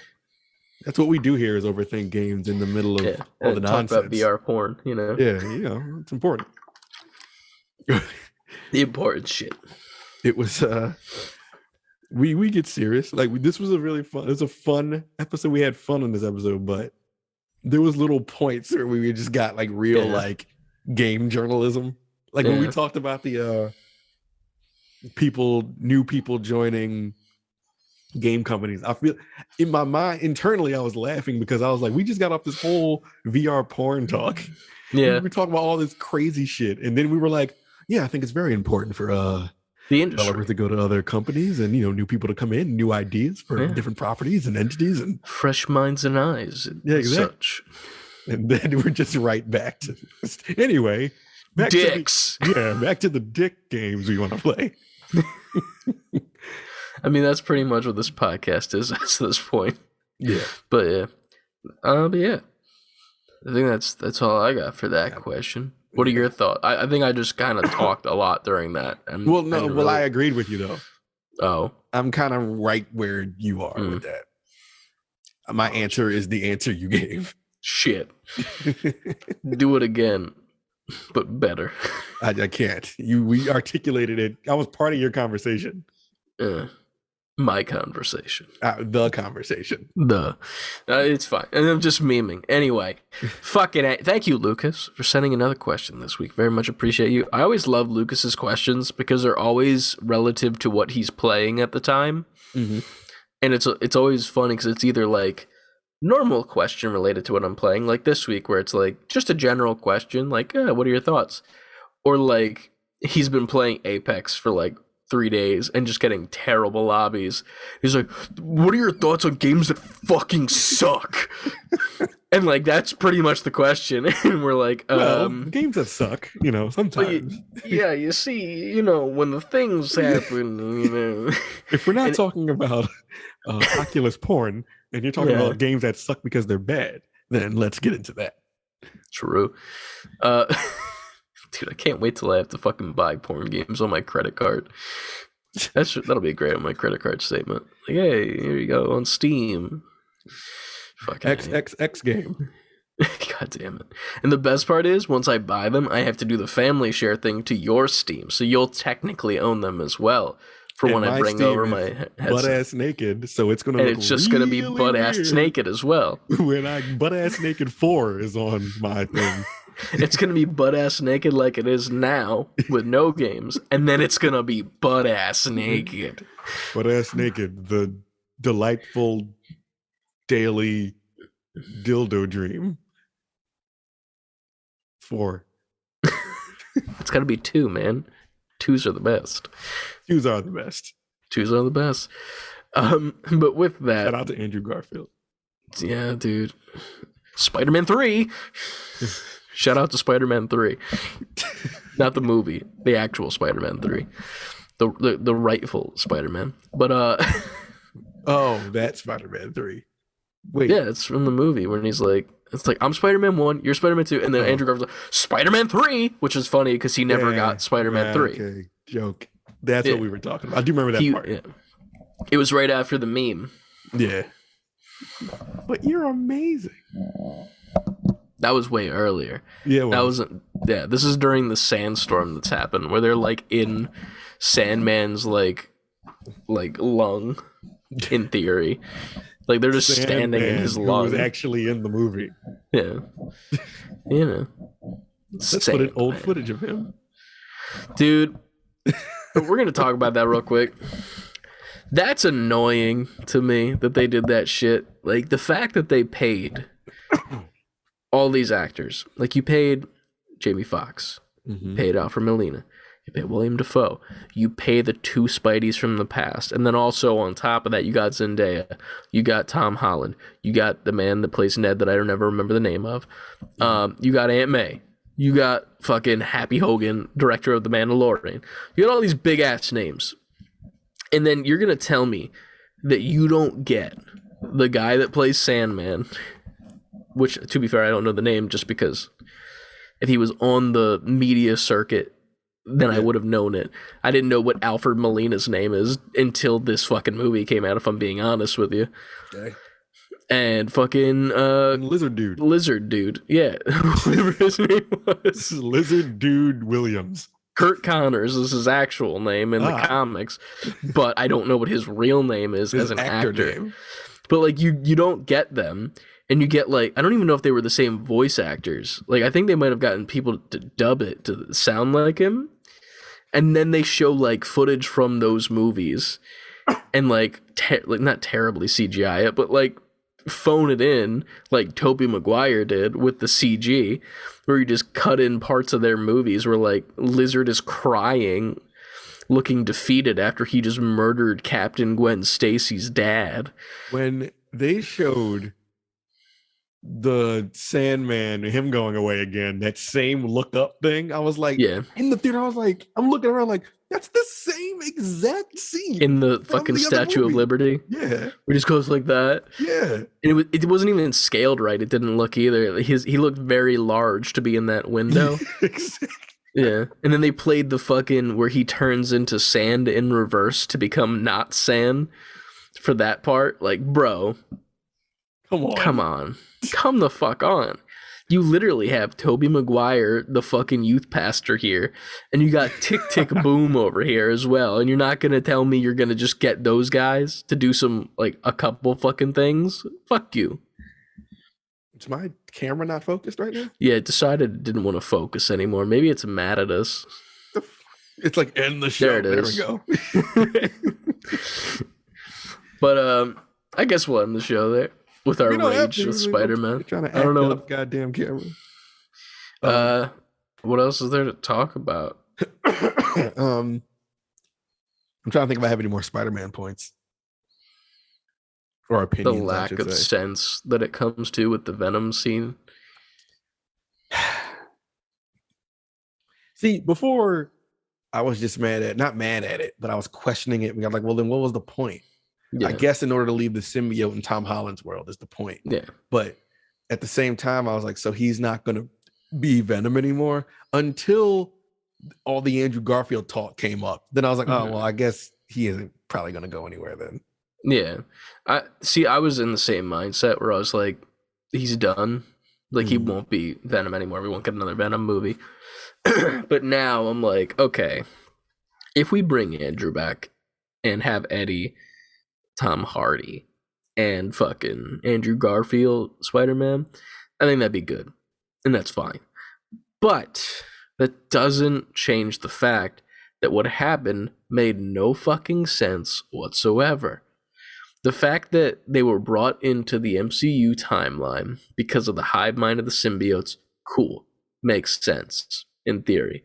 It was right as Venom was starting to show Eddie what this hive mind across universes know, which in theory, the Venom symbiote from the Raimi Spider-Man universe knew that Peter was Spider-Man. So even if you want to argue that there's not a Venom that knows, that one did. So boom.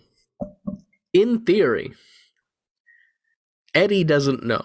So technically only Venom should have been brought. In theory. In theory. Let's just say that Venom showed him that before they were pulled in, right? Cool. Then, when they're going back and getting sucked back to their universe, Venom should have been fully taken back. Completely. There's no reason for any of the symbiotes to be left there. At all. Doesn't make sense. Doesn't at all. Doesn't make no sense. It's bad. Sorry, it's bad. It's dumb. It's lazy. It's the laziest way to get the symbiote into their universe. How would you have gotten the symbiote into that universe? Or you just wouldn't yet? I wouldn't at all. Or unless you just found an organic way to bring it up in that universe. Literally, I would have just waited till Secret Wars where he gets the fucking suit because they're on an alien planet and the symbiote is just there because it's there. Right, okay. And then that's it. It's like, oh, look, we're on an alien planet. Ooh, we're all fighting each other, Secret Wars-y kind of stuff, but it won't actually be actual Secret Wars because we're going to fuck that up like we fucked up Civil War, and we're going to call that something else, whatever. I digress. You had these thoughts. That pissed me off so much when they did Civil War because it was not Civil War. The fact that it wasn't Civil War. That's a good part. Because the Civil War comics are so much different. It's literally about the Superhero Registration Act, in which in the Marvel Universe, all the superheroes were like, yeah, we're going to tell you what our secret identity is now. And then the big deal is like Spider-Man signs it, says, hey, I'm Peter Parker, and then his family gets attacked, and then he's like, oh, this is a bad idea, and then he goes against Tony and joins up with Cap. Like, that's so much more interesting. In the MCU. Oh, no, not at all. It was, hey, Underoos, Mr. Me Jr., let's come on. And fine, whatever, but still. Anyway, what was another thing that was a plot hole that I didn't like? The fucking, specifically, the Lizard and Sandman, let's just bring them up again. Neither of those two were killed in their universe. And that's how they built this thing, is that they were all killed by Spider-Man in their universe. Lizard never died. Lizard was set up for the Sinister Six movie that we never got. Yeah. So Sandman flew away as a good guy. So let's stay there for a second. The fact that they set up for that Sinister Six shit, can they still go back and do that now, even though they continued it on and they didn't continue Andrew? If they continue Andrew Garfield's story now, do they live up to that end credit scene, or do they act like it didn't happen? In theory, they could say that it happens still because there were the vulture wings there, and that would explain Michael Keaton if we're saying that's all in the Morbius universe. Okay, so then will it have happened? Will we just have to hear about what happened, but we don't? It's not like a movie about it. Will that be where he stopped pulling his punches and all that stuff? I guess, but then that doesn't make sense for Venom to be in that universe because Venom doesn't know who Spider-Man is at all, or Eddie doesn't in that universe at least. There's no reference to a Spider-Man at all yet. Mm-hmm. So in theory, in the Morbius movie, where Spider-Man is technically a murderer, Andrew Garfield could be that Spider-Man with Michael Keaton's Vulture somehow. But then it doesn't make sense how Eddie gets to that universe. But either way, like there's a lot of things that don't make sense, but they're just gonna do and be like, yeah, fuck you, here's the movie. But I don't know. Especially the Lizard one didn't make sense, especially with like he was imprisoned. Sandman was a good guy at the end of Spider-Man 3. In theory, he flew away to go be with his daughter as a good guy. So like, what? Why was he there? Did he fucking get sucked into a tornado? Or like a fucking vacuum? Was he in a Hoover ad by accident? Like, all right, this is where some of my criticism come in about No Way Home. We all agree No Way Home was great. But I remember telling you when you came over to record that day, like, I agree it was great. A part of me at the same time was like, this movie seems kind of like, let's put these pieces where we want them just to have this moment. It seemed very crafted and it didn't seem 100% organic as a movie and a plot. Yeah. It just seemed like, let's put all this together so we can have these 3 Spider-Men be in the same place. Pretty much. So even though I enjoyed seeing those 3, it was like, I don't like how it came together. I don't respect the way you brought them together. Mm-hmm. I don't like the fact that they came into the picture with Ned and MJ just playing with the portal thing. And then he just runs in. Like, he just, hey, Peter, is that you? And then Andrew Garfield just jumps in like, hey, I'm Spider. Like, it was just kind of like, yeah, that's how we doing it. Like, it's ironic because like, I didn't like that, but I also love that scene because because I love Andrew in that. No offense to Toby, but he did it. Andrew killed that movie. Like that scene with all his banter, all his back and forth, all his talking, all his everything was top notch, and that's what lets you overlook what I just said. Yeah. But in the moment at first, I was just like that's it, and then I guess and I always have to keep reiterating when I say this, people are like, yo, I thoroughly enjoyed this movie. Yeah. It's just these little things that are just like, some of these things seem kind of lazy. See, the funny part is, like, in theory, their entrances are the exact same, in theory, as Spider-Man Noir, Penny Parker, and Spider-Ham in Into the Spider-Verse. True. But the key difference is that each one of them got their own little blurb in their world, getting either sucked into this world or like showing them in this in Miles' universe for the past couple and like splatting against the wall. And that was enough. Like those extra 10 seconds for each character and then just splatting into a billboard and being like, where am I? That's all that was needed, as opposed to walking in and being like, hey, look at me. Yeah, but also though, and that's not to knock the quality of Spider-Verse, because Spider-Verse is still Spider-Verse is perfect. Yes, it's the perfect movie. They did it right. That's what I'm saying. Like, that's the tiniest bit that was needed to make it perfect. And if No Way Home did it like that, that would have made that gone. But I feel like No Way Home tried to do everything at once, and I don't think it landed that thing I'm talking about perfectly. I think Spider-Verse worked better. Not to take anything from it, but number one, it's animated, so it was kind of loose. It's more loose than the universe, the MCU universe.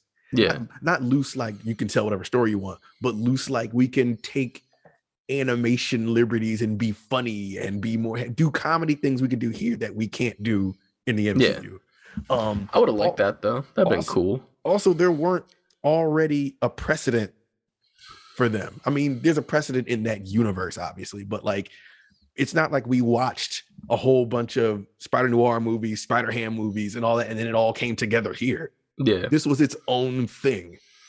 True. Whereas in the MCU, no, we've waited for this for how long? Like, even if we didn't even know this was coming when we were watching Tobey Maguire and Andrew Garfield. We didn't know it would all lead to this. Yeah, I mean, to be fair, it wasn't in theory. True. Yeah. True. But even more so, it was just like, and then for it to come like that was like, so if this is for me, it was like, if this is how we're going to do this, then let's take off the serious goggles then this is just a happy-go-lucky Spider-Man movie where we get all 3 Spider-Man and it's cool. At that point, then fine. I would have liked that better too. Because another thing that's just really annoying is like, I keep seeing TikToks of it, and it's like, it's annoying because of how right they are. Where it's like, if Tom Holland's Peter Parker just knew how to articulate sentences, none of what would have happened in this movie would have happened. Yeah. Like, just preemptively before the Doctor Strange spell. Oh, people who knew that I was Spider-Man before, when Mysterio said, I would like those people to still know, which is a very select few, plus all of the Avengers people, obviously, and whatever. Easy peasy, that spell goes off without a hitch, no movie happens. No problem. Right. Then after that, it's like, okay, cool. Can you just forget who the fuck Mysterio is? That's all you have to say. Like, if you just say that, like, forget who he is and everything that he's done and said, nothing happens, which, again, no movie. But, like, it's one of those things where it's annoying to me, because I'm like, this is such an easy fix, which is an annoying sense where it's like, if it's such an easy fix to just articulate this in a better way, that makes the way that it happens seem lazy to me. There's no gravity to it. It's more so like, so this all happened because he couldn't say the words right. And then, like, I get the whole thing where, like, and they had to do it in this movie yet again, where Doctor Strange is like, I keep forgetting that you're a kid. And it's because they want us to remember he's a kid. But at the same time, I'm like, but he's not. Like, he's not a kid. Like, he's fucking technically died. Like, he's died, he's fought in a war, he's fought alongside the Avengers. Like, he's not a kid anymore. You took the words out of my mouth, because I'm like, at some point, it was like, are we just taking all responsibility from Tom Holland's Peter Parker? Because everything you've been through, but you couldn't find the wherewithal to just say, I want this. And if you have to keep remembering that he's a kid, it's just like, all right, well, then you should have took the reins and like, all right, slow down. Let's think about this. You should have just went and did it. Like, exactly. And then, like, but nothing really. And that's why, like, I think all the theories about the Doctor Strange not being Doctor Strange thing came out. And people were like, well, he's just acting not like how he would. I'm like, no, he's acting all right. Like, he's not acting super out of character, you know? Like, he's a very... Like, he goes along the border of what's fine to do in magic. Like, that's in his movie, in Infinity War, even in Endgame, technically, if we want to get down to brass tacks. Like, the way that he uses magic is not necessarily smiled upon in the fucking magic community that he has. That's why we're getting Multiverse of Madness. So, like, it's one of those things where it's like, I didn't fault Strange for doing that, but I was also like, he felt like he was there for no reason as well. Like, at first I thought that he was in the movie solely to go on press junkets with Tom Holland so that Tom Holland didn't spoil the movie. Because that's what they did for Infinity War. Yeah. And like Benedict Cumberbatch just was like, cover Tom Holland's mouth constantly. And that's what I thought it was. I thought it was just another round of that. And that's the only reason he was there. And then I'm like, okay, so now we're doing multiverse magic. Cool. And then it just felt lazy. And not great, but at the same time, it's just frustrating, if that makes sense. Yeah. Because of things that could have been written better. And I know that's just us as like nerding it up. Like, well, actually, this shouldn't be like that. And what made me also check myself is to not get too riled up in those aspects of getting frustrated is because I have a kid, like Trenton was there. So I'm like, hey, Trenton, what was your favorite part of the movie? Did you like it? He's like, yeah. I'm like, what was your favorite part? He was like, when all the Spider-Men were there. And then it hit me in that moment. I was like, that's exactly what this was for. It was for... Has he seen the others or no? Yes. He's only seen Tom Holland's movies. Oh, shit. So for him, that's Spider-Man. And when you look at it through that lens, it's like, okay, you know what? I'm the old bitter nerd. Like, no. I saw the animated series and then the original trilogy, then Andrew Garfield, then these and all the I've seen everything. I've seen it all. And he's just like, I just like when all the Spider-Men were there. I'm just like, well, I'll shut up now. Yeah. I feel that. That's because that's who that's for. So then at the same time, it was like, because even when they showed the Uncharted trailer and he saw Tom Holland, he was like, hey, it's Spider-Man. He just sees him and he's like, that's Spider-Man. Yeah. So for the generation coming up, I'm like, I gotta respect that. Yeah, I feel you. I'm curious to see what happens when Tom finally decides to be done with the role. Because like he's already been in talks of saying like, I don't want to do this forever because that'd just not be right. So like that'll be interesting to see what happens then when he's no longer Spider-Man. But then like what happens 10 years from now when we have Miles, right? Miles is our Spider-Man in the MCU. If the MCU still happens, because it probably will. Well, I think we said that. I think Tom Holland's either going to take a break or not be him when they bring in Miles. But then imagine like just get ready though when Tom Holland comes back to like help Miles and he's like the Tobey Maguire. Yeah, like that's the thing that's crazy. Is like that's gonna be the thing. And Trent's gonna lose his fucking mind. Oh yeah, 100%. And to be fair, I will too, because at that point I feel like, well, ironically, like at the end of this movie, Tom Holland is in theory the best Spider-Man that we've gotten, because he's selfless now. Like he's not, doing any. He's like the most comic accurate as it is as of this moment when it comes to the characteristics, as opposed to like all the everything else. Like he's selfless. He doesn't care about anything besides helping other people. He's not known by anybody, and the only thing that he lives for now is to help / save people. That is it. Yeah. So, and paying rent, but whatever. Like all the Spider-Men do. Yeah, but I am curious to see what they do with him, because I just don't get it. I don't see a future for Tom Holland's Spider-Man, which is sad, but like there is no future. I thought that's when the Venom shit, the symbiote shit would come in, because I thought he would be a darker Spider-Man at this point.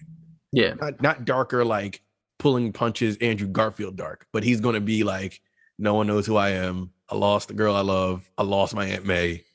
So he's going to be this more mature, less happy-go-lucky Spider-Man. Yeah. And I thought the symbiote would kind of feed into that, and that's how that would come into play. And then he would dance. They're going to probably try to like nod to that when he does get it. I feel like that'd be good. He's just like a nice little rolling. Just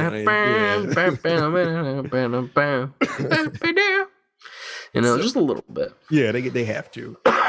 And however they do it, through whatever channels they go through to bring Miles in, I think once Miles comes in, they're going to start fading. However they do it, fade Tom Holland out. Yeah. And focus on Miles, at least for a little bit. Who do you think even plays Miles? Like, do we get kid Miles? Or do we get, like, Miles at the same age of, like, Insomniac Miles? Well, he's still younger than Peter and Insomniac, right? I'm assuming, a little bit. Because Peter's, college, and then Miles is, high school? Yeah. I think that's what we get. Because at this point, Tom Holland is going to be college age at the very least. But the size of a high schooler. Yeah. In the early 2000s, high schoolers are large now, and I'm scared when I go to the malls on Fridays. They are. We're old, man. Dude, we're old, and I see kids that are 16 and they're 2 feet above me, and I'm like, oh, you're scary. Yes. Because height. Yeah, kids are scary now. They're eating their Wheaties. All they're gonna do with Tom Holland is they're gonna just make him grow a beard, and he's just gonna be Spider-Man with a beard. I don't think he can. Peter Parker with a beard. They're gonna CGI a beard. Well, here's the thing. I kind of want Tom Holland's Spider-Man to die, because that's how Miles is introduced in the Ultimate Comics. Is Peter dies, fighting the Green Goblin. Which, to be fair, the Green Goblin is much different in the Ultimate Comics. He's a giant actual goblin. Imagine the Hulk but with like a venom tongue and a purple hat. Yeah. Mm-hmm. Imagine that, and he also has like fire bending for some reason, which is whatever. Yeah, you just imagine that. Let's just throw it in. He like sacrifices his life to pretty much kill the Green Goblin and save everyone, and he dies, and then Miles ends up taking the mantle up like a couple years after his death. And it's ironic too, because that's also in the universe where Samuel L. Jackson's Nick Fury exists. Like that's the ultimate, like the 616. He's like the fucking white guy general, like, oh yes, I'm Nick Fury.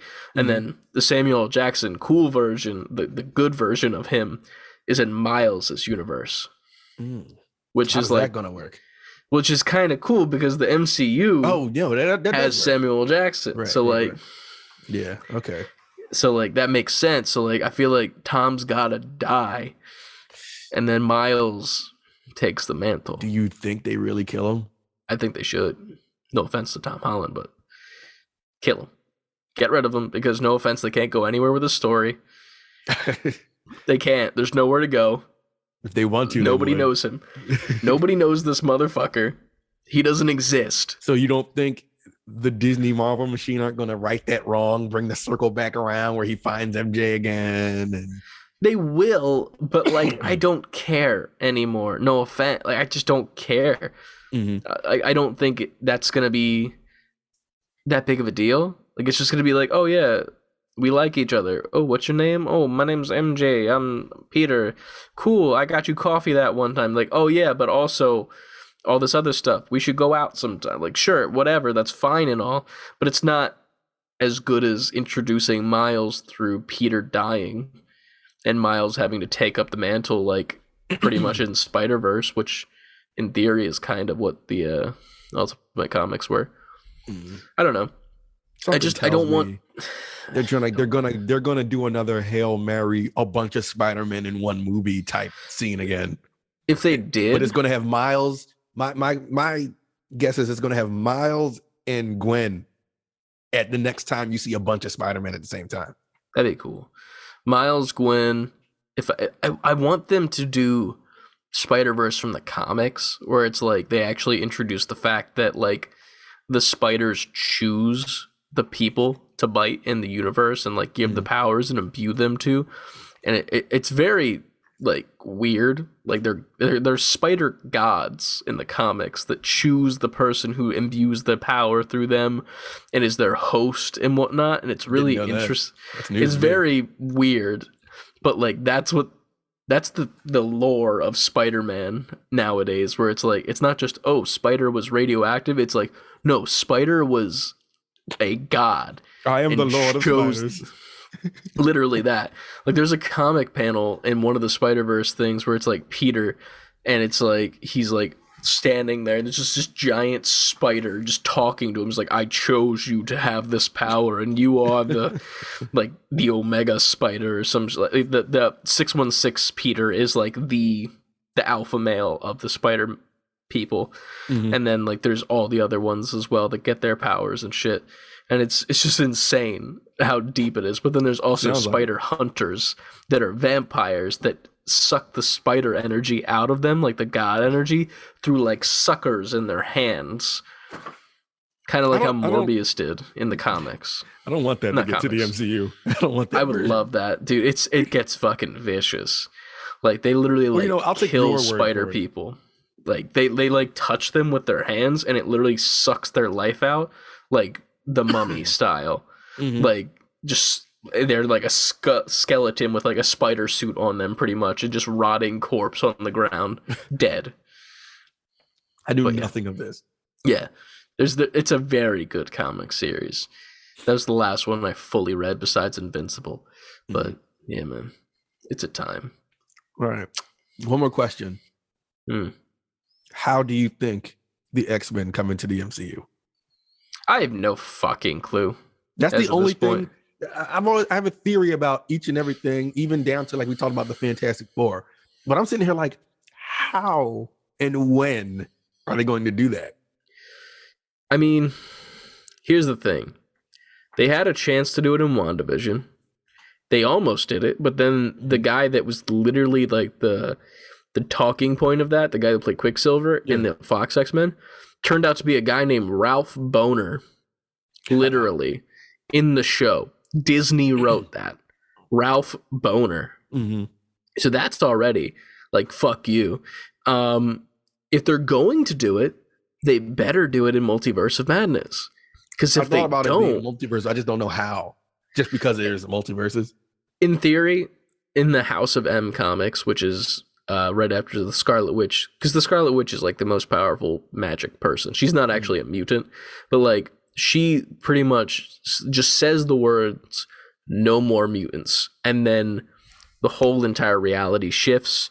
Mutants are gone forever. And if there are any mutants, that's like outliers and like they're hunted down and shit.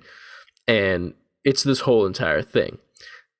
Just do that, but mutants. Just say the word mutants.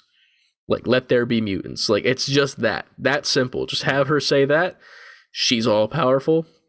Mutants exist. Bada boom, bada bing. There you go. It's that fucking simple. Because if you say that, then that's how she gets her kids back. Because her kids are technically mutants, so not magical, but one of them's magical.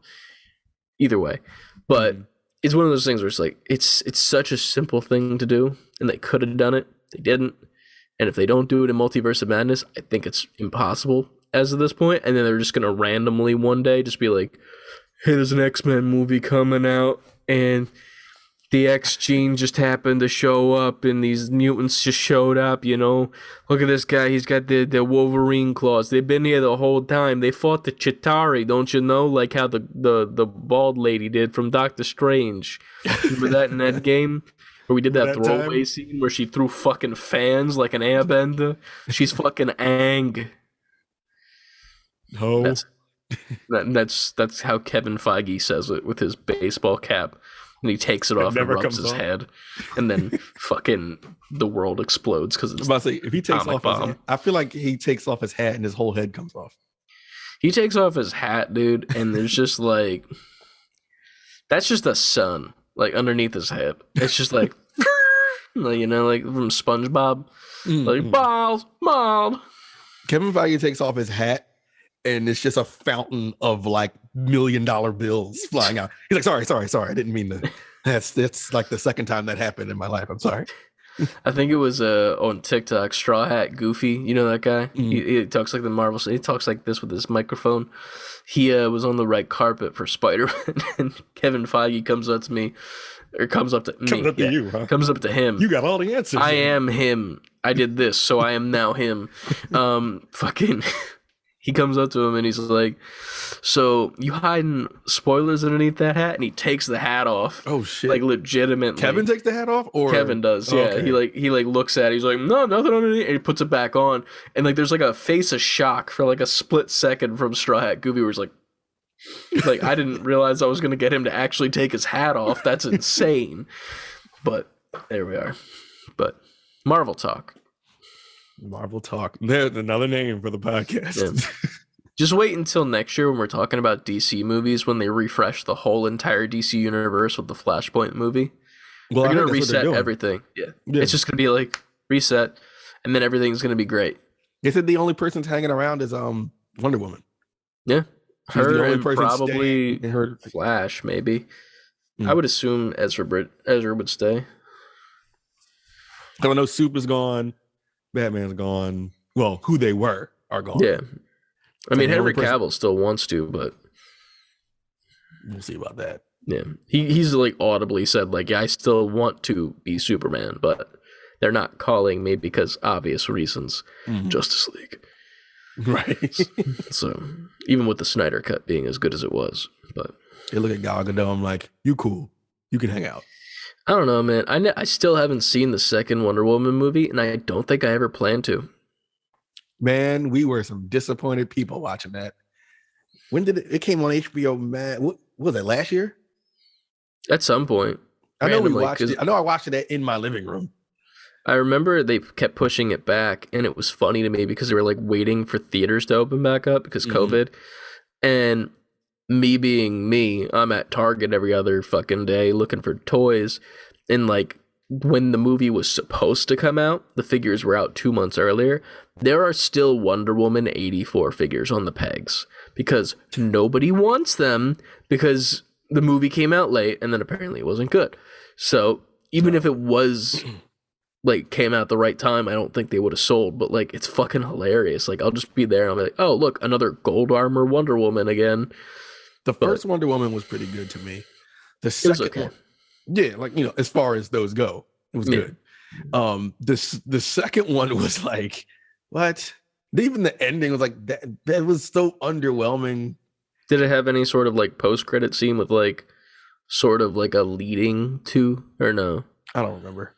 Honestly, I have no memory of it because I'm sure I looked for it. I'm sure it was something, and I don't remember any of it. I'm only looking forward to Shazam 2 and Black Adam because I love Shazam. No, it was Shazam great. Was better than I thought it would be. When it was in Philly as well, which is great.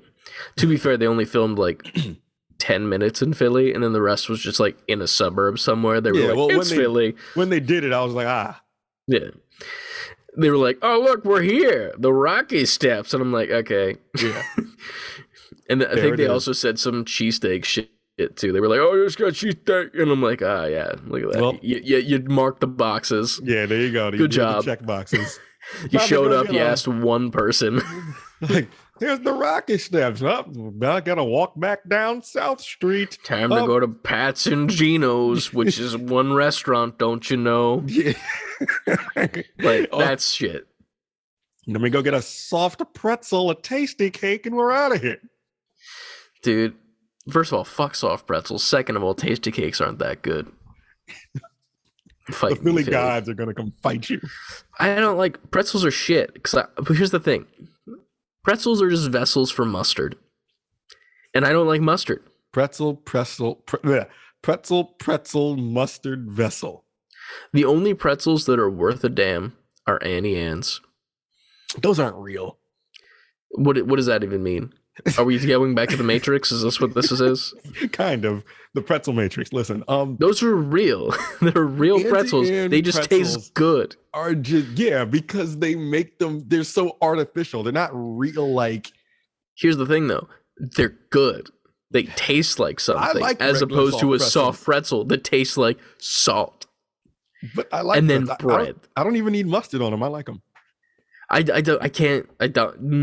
I will never go out of my way to buy a soft pretzel unless it's from Annie Ann's. You just want like the McDonaldized version of a pretzel. In theory, yes. Here's the thing. I'm not going out of my way to get Annie Ann's either. But if I have a choice, like, hey, here's your choice right here. Soft pretzel, regular old boy. Even a Philly one. What's the one called? It's like the Philly Pretzel Factory or whatever. The Pretzel Factory. Yeah, that one. Fresh out the oven. Or Annie Ann's plain Jane salted pretzel. Annie Ann's all the way. Just because it tastes good. Like, there's a difference. Listen. I'm not saying they taste bad. I'm just saying the reason they taste good is because they're just drowned in butter. I'm not saying it's a bad thing. I see no issue here. I'm not saying I see no issue here. I'm not saying it's a bad thing. I'm just saying that. All right, it's the difference between you're just talking taste. Yes, specifically. It's food. Yeah. You should be talking taste. Yes, that's how that works. You know, it's food. I would like what tastes good instead of cardboard with salt. I don't know where I'm going further into this conversation. And the more I say it, because I know here's the thing though. Philly Pretzel Factory with some dips, sure. You get that cheddar cheese dip. Mm-hmm. There's some of those like chocolate ones or the cookie butter ones, sure. That makes it good, but it's just a delivery vessel for that shit. As opposed to an Annie Ann's pretzel, where you can also get the dippy stuff if you want, or you can eat it plain and it tastes even better. Annie Ann's. That's the way to go. Okay, all right. I'll let you have it. This is my small victory of the day. I don't get many, but this is the one I take. I mean, that's why you got it. It's all yours. I don't even know where this came from. Shazam. It was Shazam? Yeah. Yeah, Shazam. Also, Zachary Levi is just great because here we are. Mm-hmm. Black Adam does look good. It better be good with as much as The Rock promotes this movie. Here's the thing. I hope it isn't. There's a part of me that hopes it isn't. Like, and this is nothing against There's a cynical part of me that kind of hopes it bombs. There's a part of me that's like, The Rock needs to be taken down a peg. Because, like, it's not like he doesn't deserve this success. But, sir, relax. You know, like, you're already fucking... You're boulder. You are literally boulders of muscle. You are rocks. You are rocks, man. Right. You have fucking Jumanji, which was surprisingly good. Second one, not so. It wasn't a bomb though. Yeah. And then like you have just like fucking blockbusters every year, and then you also have WWE knocking on your door constantly, even though you're not going back. Like you have so many options to be successful. Let's just take a break. Let's just do a stinker. You know, do an stinky, and then go home for a little bit. Stinky. Relax with the daughters, you know, just have a good time, and then maybe come back like 5 years from now and just make this big comeback, and then run for president while also like being a major villain in a movie. That'd be amazing. Just live it up with your Terramana cheat meals. And, sure, I don't know what that means. Meals. Look, you never seen his post with his cheat meals that he eats on Sundays? I don't look at The Rock shit, if I'm being honest. Every Sunday he puts up like his cheat meal, and I'm just like, that shit looks good. I would just be I'd be a boulder because I'd be fat because I would just want the cheat meals. I remember watching a video back in the day where people tried to do his like diet, which is like a shit ton of food per day. Like it's insane amount of calories, but he also works out like he works out all the time. Yeah, like the whole day almost. Like it seems. Well, not the whole day, but he like when he does works out, he works out like right. He fucking is there to do what he's there to do, and then gets it done. Looks like a beast, showers, and then looks like a fucking movie star. Eats a shit ton of food, goes and does it again. Rinse, repeat. Wake up at 4 a.m. Somehow do it again. Mm-hmm. That's insanity. Like, here's the thing: I'm trying to be healthier myself. I'm not doing that New Year's resolution bullshit where people are like, I'm gonna do this, I'm gonna lose some weight. Not doing that because that's not reliable. I'm doing like the short-term goals. We're talking goals here. I'm doing a short-term goal. I'm gonna eat healthy for a month and see if I can keep it up. And guess what? At the end of that month, I'm gonna do another month, and then I'm gonna do another month. Short-term goals. There you go. That's how you do it. You do short term because here's every single time I've started a diet or some shit like that, fail. Sucked ass. I tried that Optivia shit. Fucking sucks. But now, short term goal, once I get to the end of the month, I'm going to look back and be like, man, rice cakes ain't that bad. Rice cakes suck.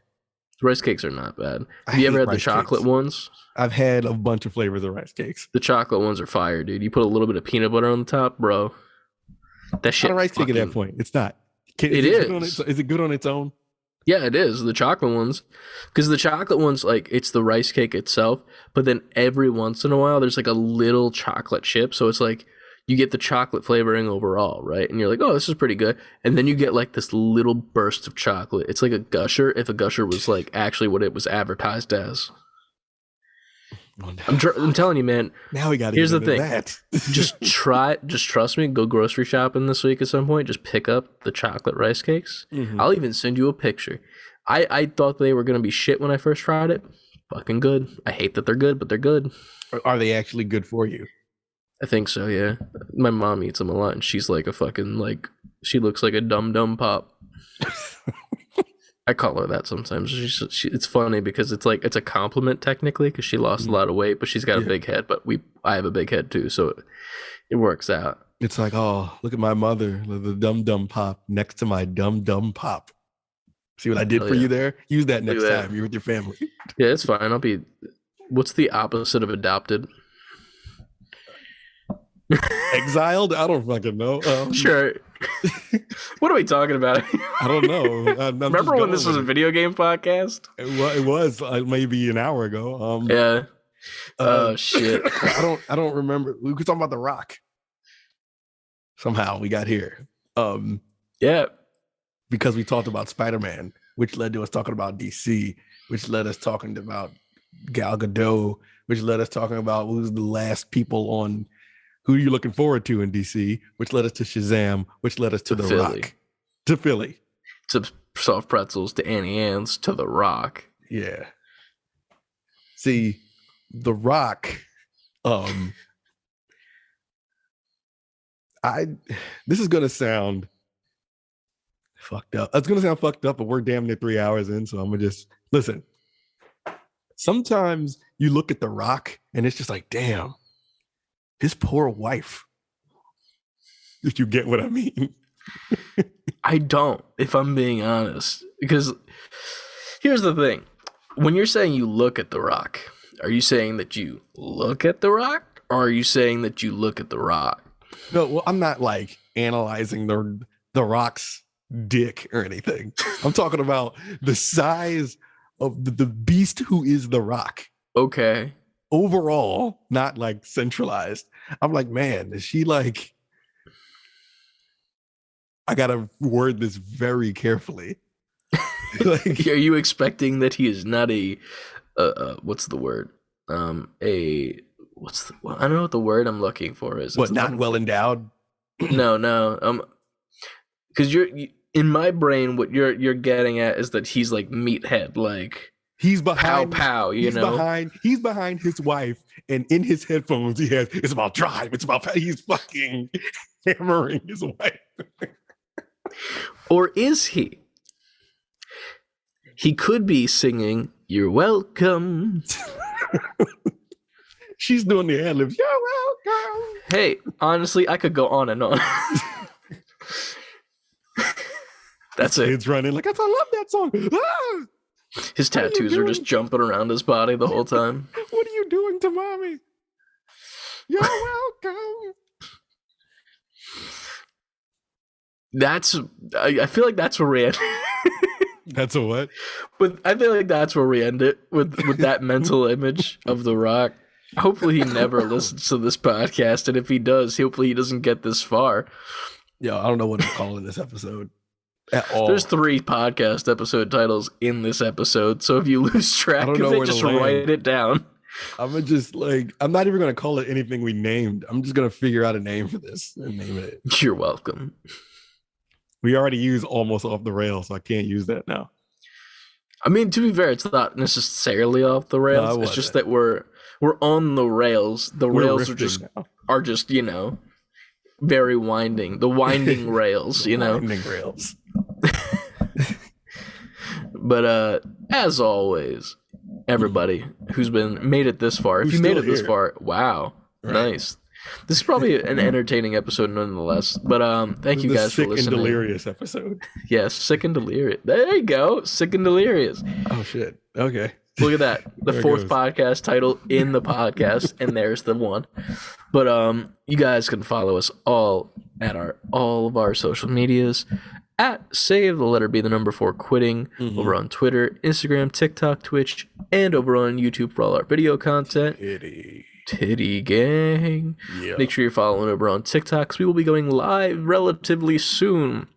Whether that be via, maybe I'll go for Figure Friday for that portion of the stream, and then I'll switch over to just exclusively Twitch. But check that out. Tick Twitch. That's what we're gonna call it. We're gonna call it Tick Twitch. And we're live on TikTok and Twitch. But you can also reach out to us at our email, savebeforequitting.com is the website. The email is savebeforequitting, fully spelled out, at gmail.com. But you can pick up some merch at savebeforequitting.com. You can watch our Twitch stream live from there. You can see our Twitter feed. You can see all of the social media links that you need to get to, and join up on our Discord. Join the conversation. Ask us questions that lead us down the rails that are ever so winding, and maybe off of them at some point. But we'll figure it out when we get there. We will. But until next week, you can always save. I'm sorry. The audio amigos need to go to the video version, because that quick cough and trying to recover was amazing. I was still on it. I was like, I got to do this. The quick recovery was. I'm sorry that I had to cut it off, because it was great recovery, but It needed to be addressed. No, you're right. It was the right thing. And now you can always remember to save before quitting. And we'll see you next week. Bye. Hopefully in person. We'll see what happens. We'll see how the world is. Yeah. It'll be a time.